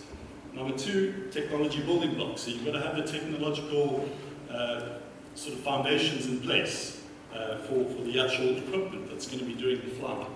Number three, infrastructure. That's both in terms of supporting the launch as well as the manufacturing infrastructure that's in place to support the fabrication of a launch vehicle. And then also, obviously, a complete regulatory framework. So we heard this morning about the Space Affairs Council and the responsibilities that the Council has in terms of regulations, international regulations. But a key element that hasn't been established yet in this country, for good reason, because we don't have a national space access program, is the licensing element. So that's licensing the service, licensing the vehicle as well, which is not something to be underestimated. So as REG, these are the three areas we're working on, the three elements, and of course we have very different levels of advancement in them, and it's early days, but those are what we focused on as our group. So what is our solution if Africa wants to get to orbit as quickly as possible, with as little economic impact as possible in terms of expenditure and as much output or benefit as possible? And this is what we call the CLV. It's a terribly boring name, and I really, really want us to come up with a better name than CLV for a rocket. I mean, it's just an oxymoron almost. But this is what it is. So and I must clarify here, it's an expendable vehicle, right? So it's not in the category of a reusable rocket yet.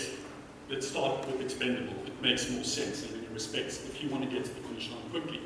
So it's a two-stage small sat vehicle. I use it in a loose term. Actually, in terms of its payload capability, it's in the microsat region or range. It's fine-tuned effectively currently to the forecasted payload capacity sweet spot, also aligned to a large extent with South Africa's requirements as well as Africa's payload requirements.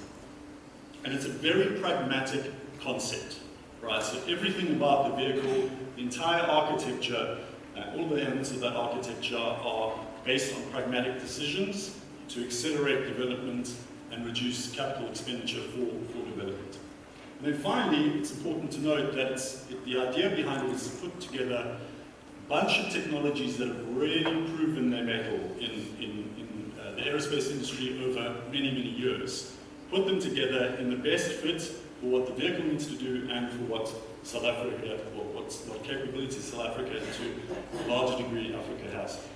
All right, so just some rough numbers there. The design point payload capability is 200 kilograms to 500 kilometers SSO. Gross lift-off mass is just under 20 tons, so it's large, but it's small. Just under 20 meters in height and diameter of 1.3 meters. That's just a very high-level configuration diagram showing you what it looks like. It's not rocket science, or I'll be following a pattern here, right? And that pattern, I like to call the 9+1 pattern. 9 engines in the first stage, 1 engine in the second stage, and those engines are very, very closely aligned in terms of their development requirements. It's what SpaceX uses, it's what Rocket Lab's Electron uses.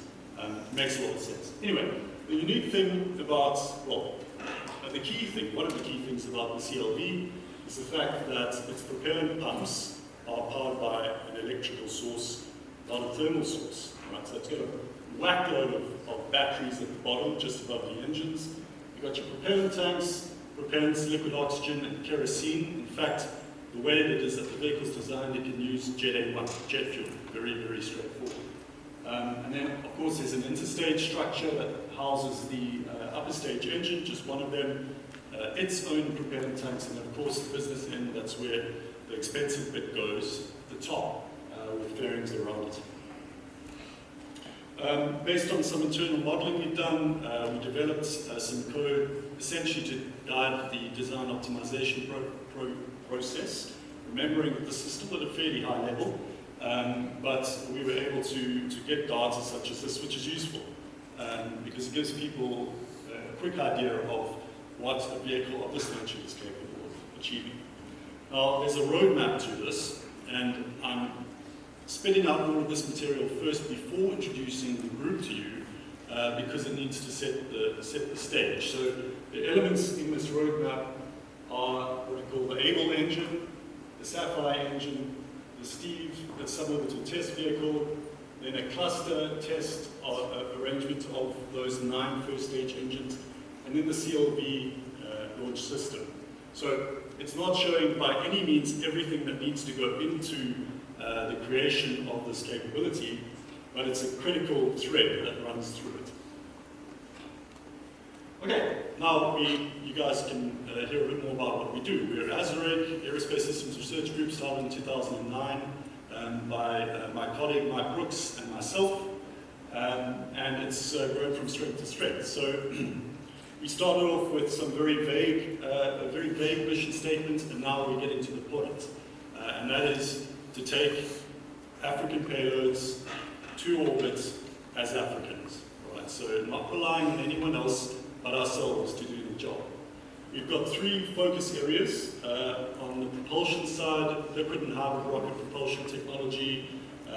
Then we are now well into some launch vehicle development work, putting in place all of the bits and pieces that go into that cycle. And then a major output of the group is human capital development. We are nothing without the students we grow through the system. And we've had some amazing students, and it's just been testament to the value of just the energy and focus that something as exciting as space launch can bring. We've got 3 programs. The first is what we call the Talent Pipeline program. Then we have the Phoenix Hybrid Rocket program, and then the Sapphire Liquid Rocket Engine program, which is going to take up the bulk of the discussion here.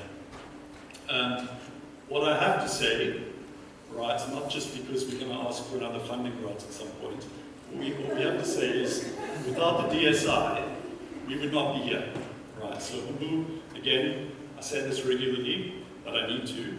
Thank you. We really do appreciate the support we've had. Right, so what is the Talent Pipeline program all about? Well, it's basically to start the process of creating the human capital you need at the end point to start developing a launch vehicle. One of the things that UKZN, one of the directions UKZN is headed in is a great change in the intake, the student intake of the student body. So whereas before, a lot of students were coming from middle to high income backgrounds, that whole demographic has changed completely.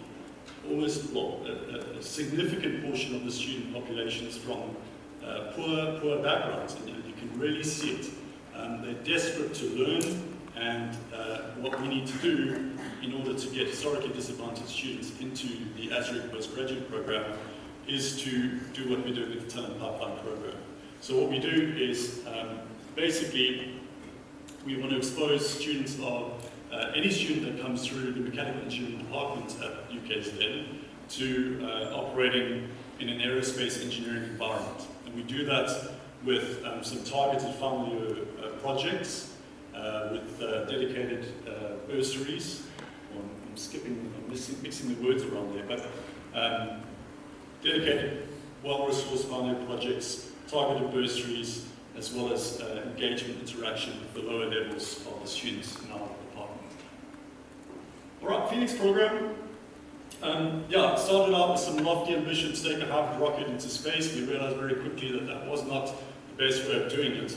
So it's morphed into an amazing vehicle for us that can do 3 things, right? Firstly, it trains students like not many other programs can, at least that we're aware of. It also supports aerospace technology development, right? So we can fly things on those small rockets that we need to understand the behavior of quite easily. And then also, it is a very, very powerful STEM stimulator. We'll be flying 2 flights at a launch campaign next year, and a big part of that campaign is going to be a massive STEM outreach exercise, so that's really exciting. 4 rockets have flown, 1 came back the wrong way, and that was, I knew I'd do that sometime. Oh, okay, let me get that right. Right. Well, this was Phoenix 1B Mark II, 2019. And then we reversed our fortunes. 2021 set the new African rocket altitude record, 17.9 kilometers. And I just heard Mike joking this morning, one of the students responsible for the disaster that was the Mark II, just kidding, it was actually not his fault at all, joked that after we set the altitude record at the high end, he joked that we also set the altitude record at the low end, because that rocket had a really arbitrary malfunction, only went about 15 meters up and came crashing down. So, yeah, we've gotten stuck in. I'm just going to show a quick video of one of the launches that took place at last year's campaign at the Oak Test Range. I must warn you, it's quite loud. So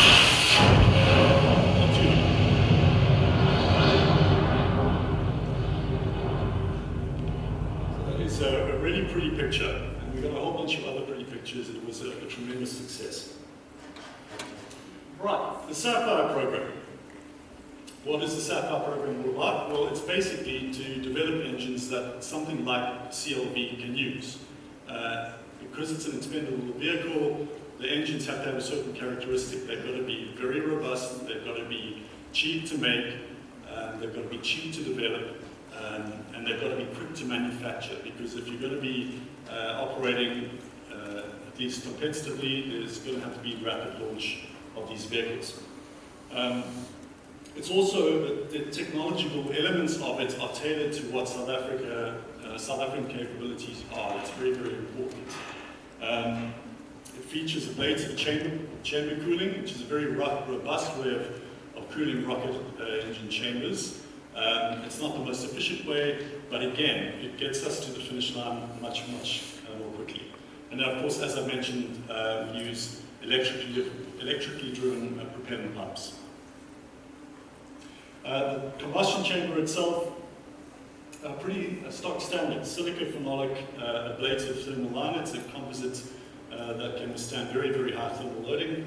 Filament-wound casing over that liner, and that provides the chamber with the strength.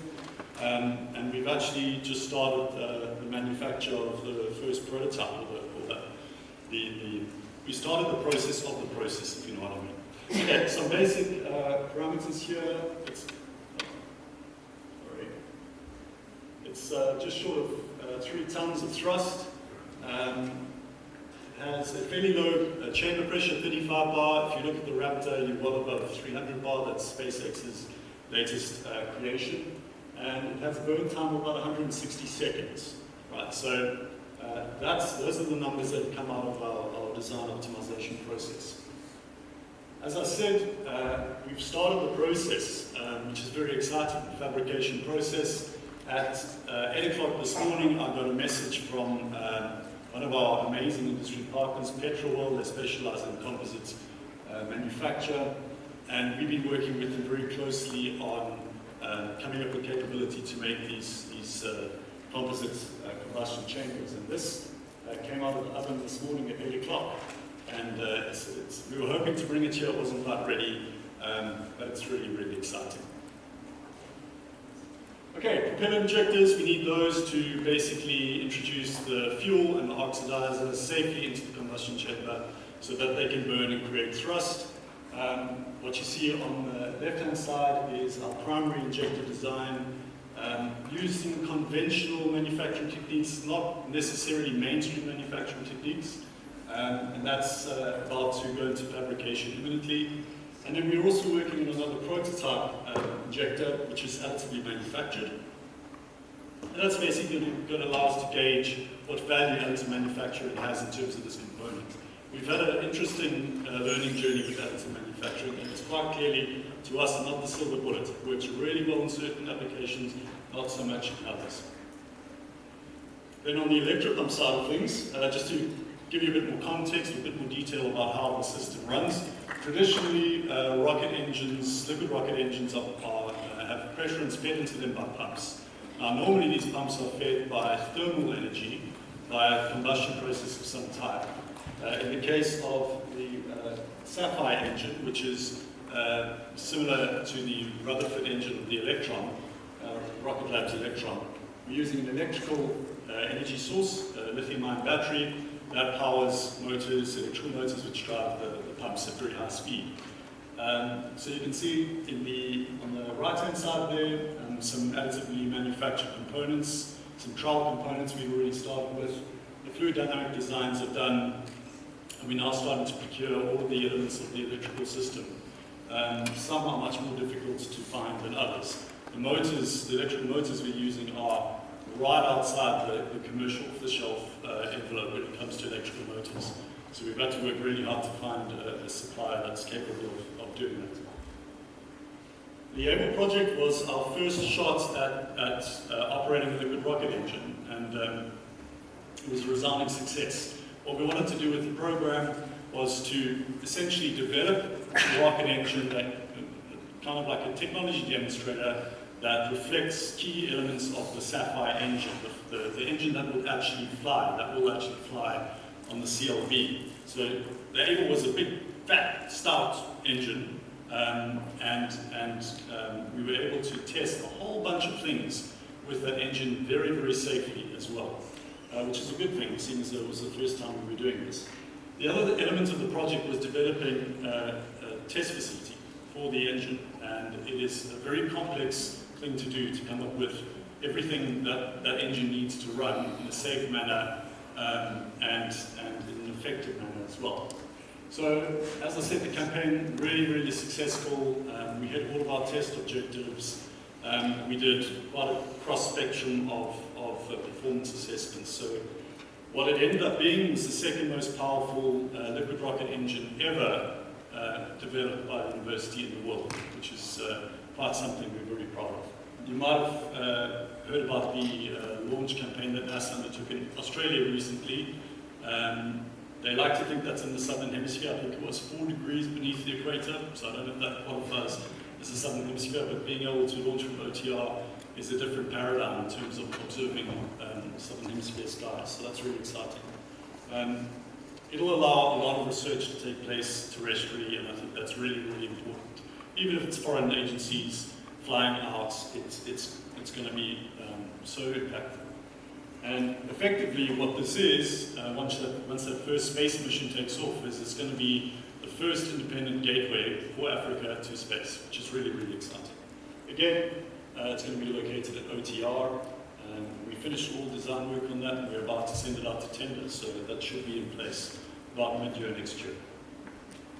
Yeah, I just want to wrap up very quickly. I know we're completely out of time now, but just to summarize some points, some comments we really want to get across, and there are a few here. I think it's really important for us to appreciate where we are as a country, as a continent right now. The new space era is upon us.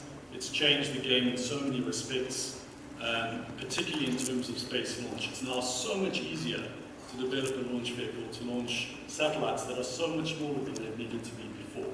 So it's as accessible to us as it's ever been. We really must take advantage of that as an opportunity. This is going to happen routinely, even for developing countries. They are going to set up their own capabilities, and they're going to be launching satellites, and if we don't have the capability, at least on the continent, we really are going to start falling behind. So I think it's really a question of when, not if, when it comes to launch from Africa. It's got to happen. We're not going to have the continent not without their capability in 50 years' time. It's just, you can't compute that kind of scenario. We've got the technical know-how to do it. We've got a lot of the infrastructure to do it. OTR was largely designed as a launch platform for space, orbital space missions. So it's got everything it needs to support missions. What our concern is without a launch capability, which is an enabler, it's a key. It opens up so many other indigenous industries. Without that capability, we really are going to fall into a risk category, and that is we're going to start falling behind in terms of our competitiveness when it comes to science research, engineering, a bunch of other areas. So we personally feel, and I'm not sure how widely reflected this is at the moment in the country, but we personally feel that it's a no-brainer and we should start working on it now. Yeah, we're giving launches away to other service providers. who are launching African satellites. And we know that there's going to be a ramp up in African satellite production. And there is, effectively based on our internal analysis, a business case that allows you to sustainably support a small satellite launch operation launching out of South Africa at OTR. That's a controversial issue because of how fast the launch landscape is changing, but I think we'll stand by that, and we can obviously have further discussion about that. So really, no better time to do it. Thank you for your time, really appreciate it. And yeah, feel free to ask away, I guess.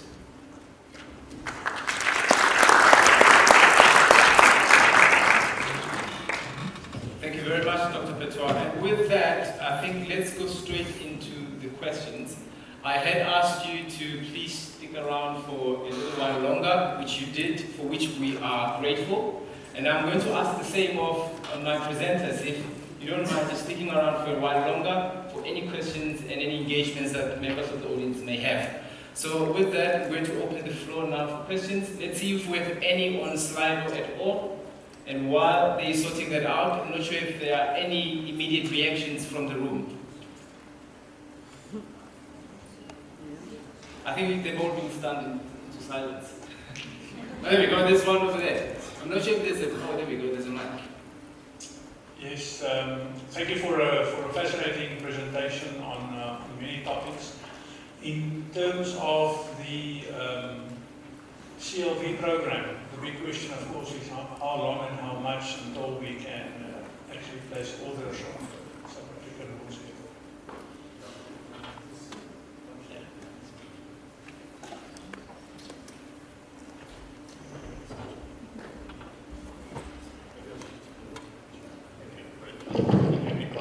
Yes, really good questions. So based on our assessments, we think we're looking at about a 7 to 10 year program, depending on a lot of how the program is structured. So if you're going to ask a private company to run with this, it's going to happen quite a bit quicker than a governmental organised program. Not that that's a bad thing, it's just the nature of the beasts are different. In terms of costing, again, based on our own analyses, and we've done some pretty comprehensive internal work on this, the estimates based on, to a large extent, old-space numbers, we're looking at about 3.5 to 4 billion rands. That was in 2019, 2020 rands. That's, in my view, conservative. Sure, we've got a lot of capability to build, but when you look at Sapphire and where we are with that, we don't have too far to go until we've got engines that are operating as they would on launch vehicles. We're probably looking at 2 years before those engines are ready to go. So I think we've started the journey already, but I'd say yeah, 7 to 10 years between 3.5 and 4 billion rands.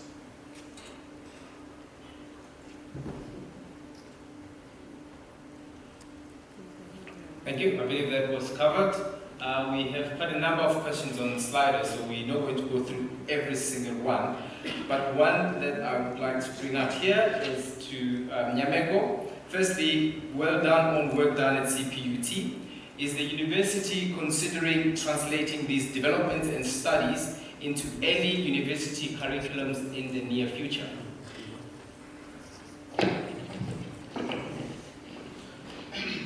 Yes, actually we are working towards that. I mean,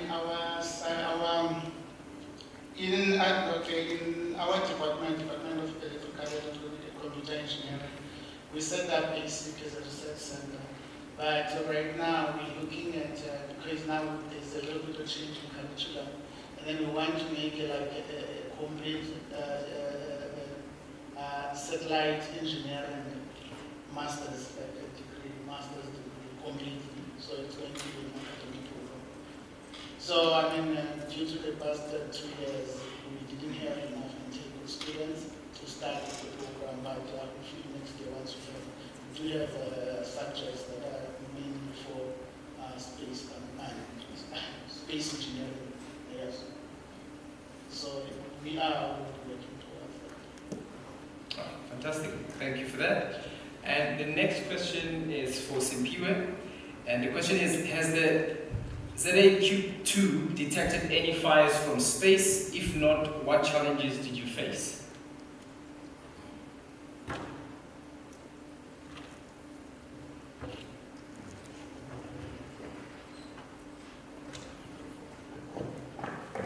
Yeah, great. Thanks. Thanks for a great question.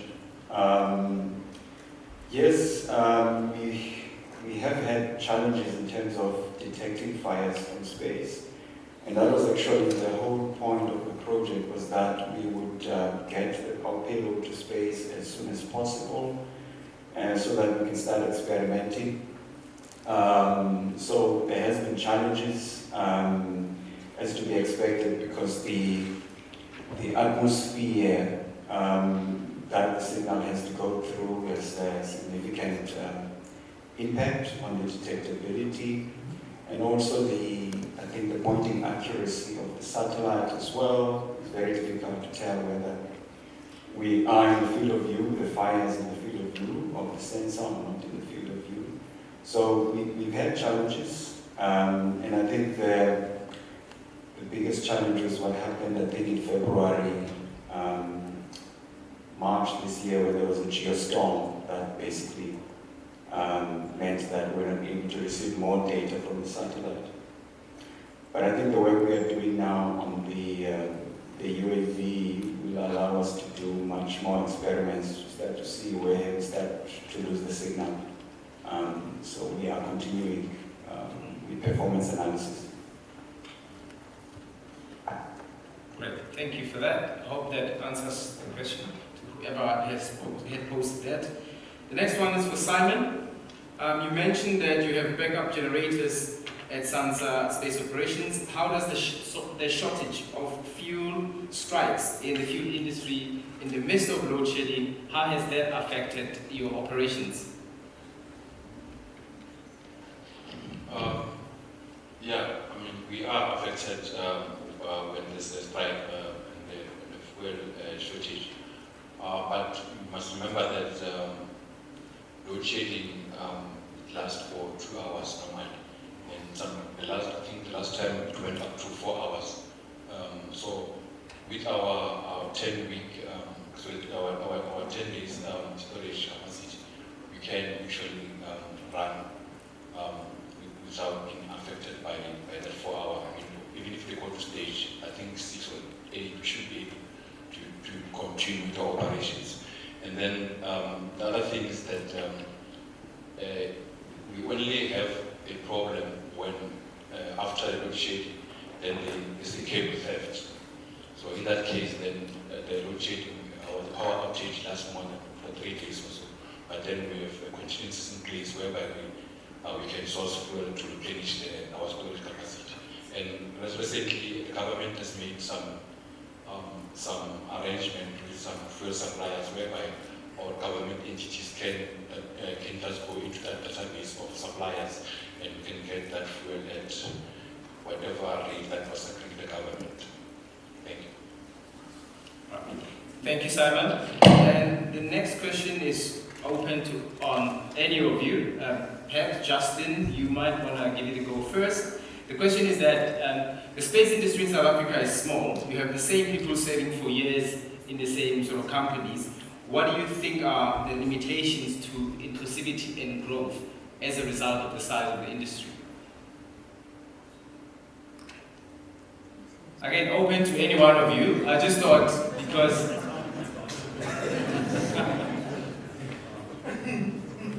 Simon, go for it.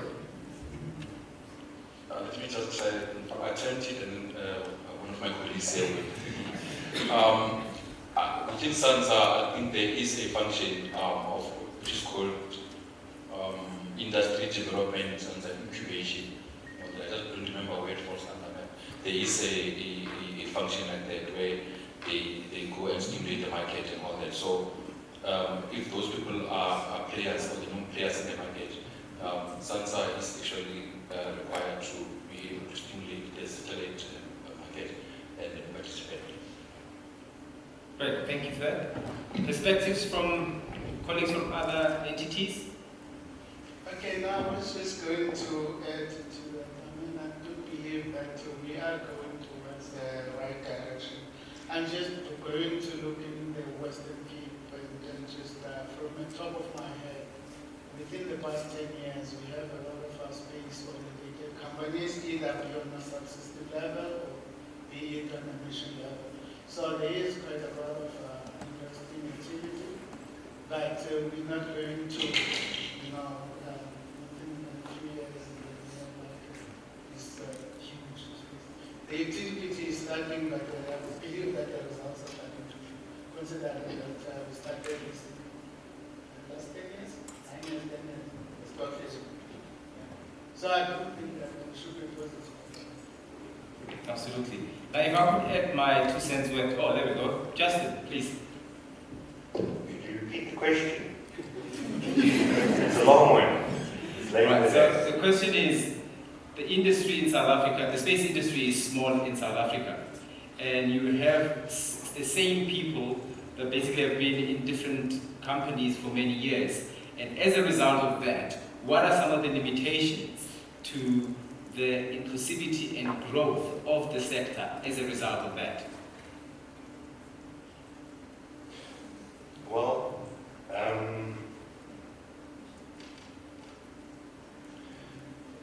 yeah, look, it's a multifaceted problem. You see, for example, at the CPUT program, there's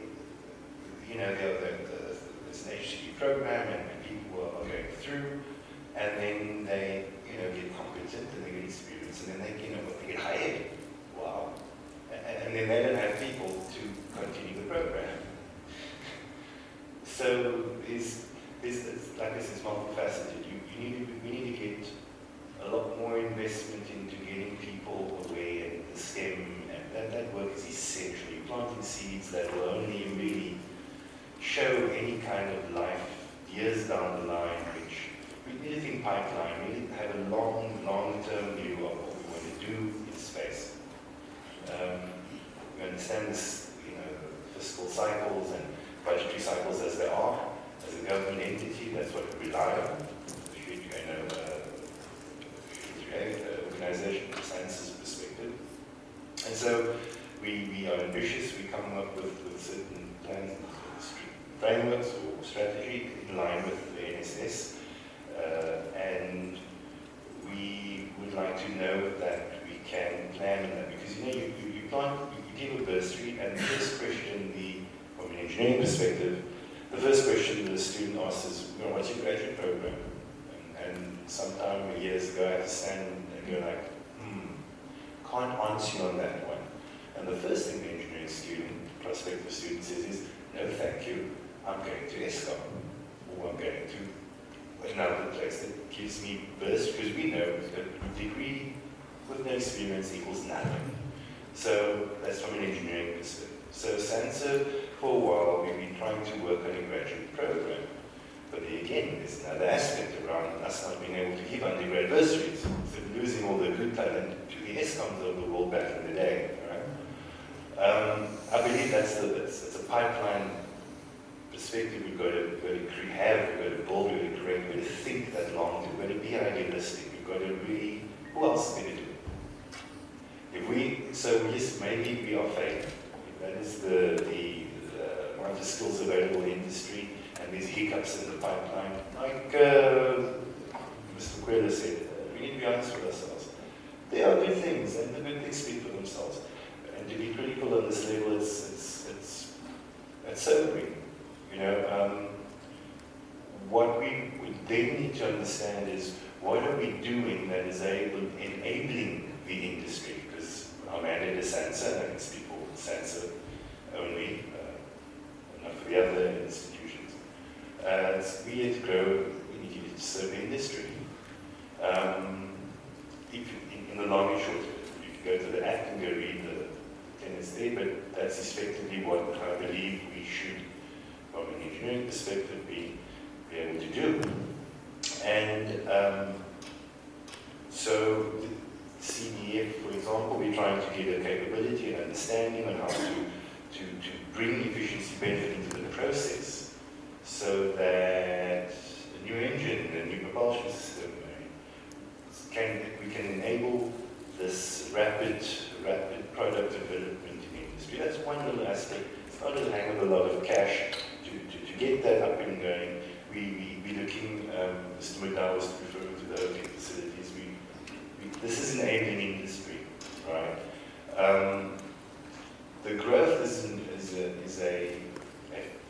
typically a function of the demand. We've got world-class products, we've got world-class engineering. Are we getting the product to market quick enough? You saw my slides about the benefits of CDF. Is there economics right? Surely, because the players are still in the market and they're kind of sustainable. I think, like I said, it's a multifaceted problem, and I think from a SANS perspective, there's certainly more than that we do need to do. I believe from an engineering perspective, per se, I can't speak from a space science perspective or other areas. And we are getting there. But there's no silver bullet. I don't think like the previous boss of mine said, if it was easy, you wouldn't be here. So, pick your, pick where you need to be and see what impact you can give. And this is it's a brain problem. I mean, we're working together to figure these things out. Time scales a lot, 7 years to 10 years. 2 years, we say, hey, great, we can develop and launch something. In reality, it's not a short period of time. But this is the game that we're in. So we're in it, we're in together, we're Team South Africa. We're going to fix this, right? That's all I have to say about it. Thanks, guys. Your 2 cents. Thank you for that, Justin. I think my 2 cents were, you partly covered it, but there was just 2 elements from my side, really. Because I think, yes, the industry is small. So it's about working closely with government. And I know the DSI has been really instrumental, particularly in this sector, about how do we grow the industry. So instead of us worrying about the pie being too small, how do we grow the pie? And with that, we obviously will require a lot of interventions that are beyond maybe some of our entities' abilities. So how do we then bring government on board to create a better enabling environment? Because that growth is likely going to happen within different so-called sort of smaller space companies in the country. So how do we, multiply the number of companies that play in this particular space? And I think also it's about really being intentional about why do we want this inclusivity and this growth? It's not just a nice thing to have. The reason we want to have it is to address the triple challenges that we're all aware of, that our government is trying to actually address. Because if we can address the issue of unemployment, get people employed. When people are employed, it lifts them out of poverty. When people are lifted out of poverty, then suddenly the dial moves as far as inequality is concerned. So that is my 2 cents worth. So with that, let me thank my presenters for your time and for coming through to do your presentations. And most importantly, let me thank you all for your attention. And we hope the session was of value to you. And thank you so very much. I now hand you back over to Uba King, the Program Director. Thank you.